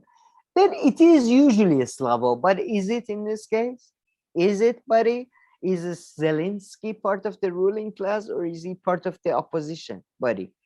I don't give a shit about what is usually. Let's talk context, right? I mean, he talks a lot. Oh, the same can go for the struggle against racism. In a state of racial tension and exploitation, the only way to effectively struggle for the working class is to focus on fighting racism. This is why an appeal to the white working class, as in today's alt-right populism, betrays class struggle. Today, one cannot be a leftist if one does not unequivocally stand behind Ukraine. But what does stand behind Ukraine mean? That is the question. What does it mean? What does fucking left mean? Oh, get over yourself. No, there's so many things, exactly. Yeah. I mean, just this. Again, this is fucking bullshit, Hegelian, idealistic talk of nonsense. I would stop you from reading this article right now, but I'm really curious to know, does he say anything at the end that makes sense? Or does he have a paragraph that summarizes what his point is? Oh, well, he kind of now is that. To be a leftist who shows understanding for Russia is like to be one of those, that's the meat of the thing, and the meat of the thing is so disgustingly. Look, let me just read it. To be a leftist who shows understanding for Russia is like to be one of those leftists who, before Germany attacked the Soviet Union, took seriously Germans' anti-imperialist rhetoric directly at the UK and advocated neutrality in the war of Germany against France and the UK. So the meat of the argument is the same good old argument. If you don't support the war against Russia, you are a Nazi. That's the old trick. Perhaps. If the left will fail here, the game is over for it. But does this mean that the left should simply take the side of the West, inclusive of the rightist fundamentalists who also support Ukraine? In a speech in Dallas on 18 May 2020, while criticizing Russia's political system, the ex-president Bush said the result is an absence of checks and balances in Russia. The decision of one man to launch he talks about the whole, he talks more nonsense. Use the Hitler analogy. He connects it to Julian Assange, which I find very weird. On the day I'm writing this, we learned from the media that WikiLeaks founder Julian Assange extradition to the US has been approved by the UK Home Secretary Priti Patel. His crime, nothing other than to render public the crimes confessed by Bush's slip of the tongue. It's revealed by WikiLeaks revealed how under Bush's presidency, the US military had killed hundreds of civilians in unreported incidents during blah, blah, blah, blah, blah, blah, blah, blah. So while putting Bush on trial is no less illusory than bringing Putin to a Hague tribunal, the minimum to be done by those who opposed Russia's invasion of Ukraine is to demand Assange's immediate release. So suddenly, after bringing in whole Iraq war through Bush and Assange, he's suddenly saying that the people who support Ukraine also should support Assange, which is like, okay, man, whatever. Like, again, this is like all the Hegelians and all these fucking people do. Like, if you want to be morally not contradictory, you should do that. Nobody gives a shit about moral contradictions. This is not like we are not 5-year-olds, okay? We can live with contradictions, yeah? We move beyond the fact that, oh, I'm a human and I have contradictions. Jesus fucking Christ. Sorry, go ahead. You wanted to say something? No. I just want you to finish this last paragraph. Ukraine claims it fights for Europe and Russia claims it fights for the rest of the world against Western unipolar hegemony. Both claims should be rejected, and here the difference between right and left enters the stage. From the rightist standpoint, Ukraine fights for European values against the non-European authoritarians. From the leftist standpoint, Ukraine fights for global freedom, inclusive of the freedom of Russians themselves. That's why the heart of every true Russian patriot beats for the Ukraine. Okay. So again, this is the old-fashioned American argument we've been listening to in Iran for many. If you're a true Iranian patriot, you would support America, not Iran. Oh, go fuck yourself. I mean, honestly, like, I don't know anything about Hegel, so I'm not going to comment too much on the Hegel stuff. But I mean, this article, it did not deserve like someone reading until the end. I mean, we wanted to do it to see if. In not one point in the beginning did he clarify what this article is going to be about, just to like give you a reason to go and read all. And I really would be surprised if others stopped. This was the most like, it wasn't like the bullshit kind of Atlantic kind of article bullshit, but in its own like, I don't know, I don't like talking about academia or intellectuals or scholars in that way, because they're not usually this wishy-washy or confusing. I mean, maybe other smarter, more knowledgeable people understood it better. Maybe they have better faith approach than me. But I mean, I never had anything against Slavoj Žižek. Not that it was my favorite, but not to pick on no Hegel. idea. I know that we unpacked a bit what he's trying to say and stuff, but man, this was a lot of jibber-jabber bullshit. I wonder what others in the comment section think. Yeah, not to pick on Hegelians for sure. I mean, Hegel may have not been like that, but Hegelian professors, a lot of them, and he's a Hegelian, I think, I think so. I'm not sure if he. What are you doing there? What are you doing there? You're fidgeting with Just stuff. Orban. It's making all kinds of noises. That's good.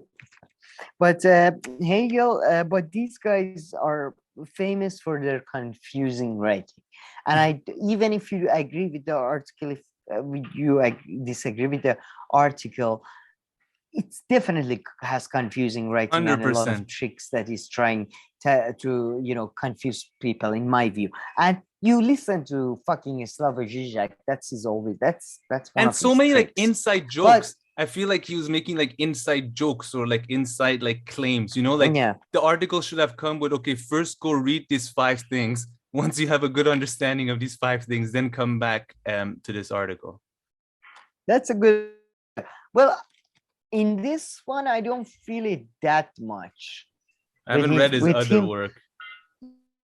Yeah, I mean, look, but his main argument is that Ukraine is not fighting against a leftist, anti-hegemonic movement in America. It's fighting against the right-wing imperialism from Russia.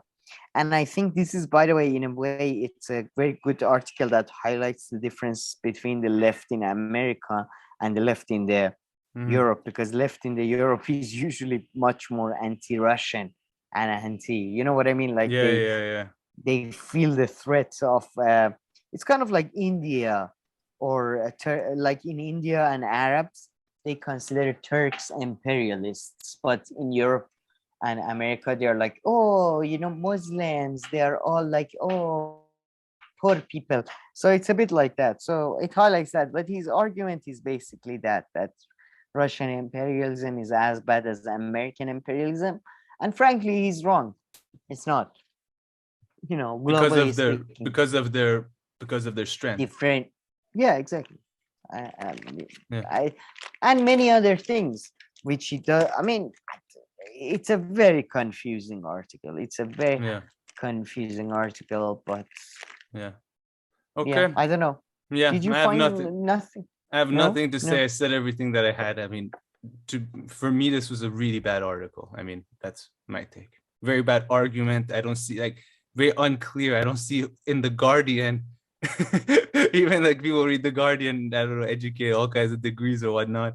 I still don't know what anybody would make of this. If anybody would make it the end. I mean, when I read it by myself, I didn't make it to the end, although it's a short article. And right now we just made it to the end to see if he has a good point to make, but no, it's kind of the ones that you mentioned. So yeah, glad that now I've read also something on Slavoj Žižek. It doesn't make too much sense. Do you want to just wrap up quickly with the last article, or maybe we should leave that for Friday or something? Sounds good. Yeah, we'll come back to this one on Friday, folks. There's a 76. I already had like a bit of, you already tortured me for 10 minutes or 15 minutes with that other article. Robert Reich is one of my least favorites too. As a 76-year-old, let me say, Joe Biden is too old to run again. This guy makes the best observations ever. 15 years after the financial crisis. Guys, in 2008, I think there was a financial crisis. It's still unclear. I'm researching, I'm reading. I'll come back to you guys. And now, as a 76-year-old, he has the wisdom to say, okay, no, actually, when you get older, your energy levels go lower. I don't know what argument he makes, but I'm sure the president is experiencing some diminution in the memory department. I know I am. I think I'm gonna write an article next for the Guardian too. I went to the grocery store and realized prices have increased. Beautiful, beautiful. Can you write 5 more articles for us, Cam? This is just absolutely great. But yeah, I'll start with an anecdote. I walked into the supermarket and an old lady looked at me. We both knew what she was saying. Prices have gone up and it's never been like this before. I walked into the supermarket. It was a dark, rainy night. And the lettuce prices was up. Like all the prices. I walked to the supermarket in the morning. It was a dark and rainy day. What?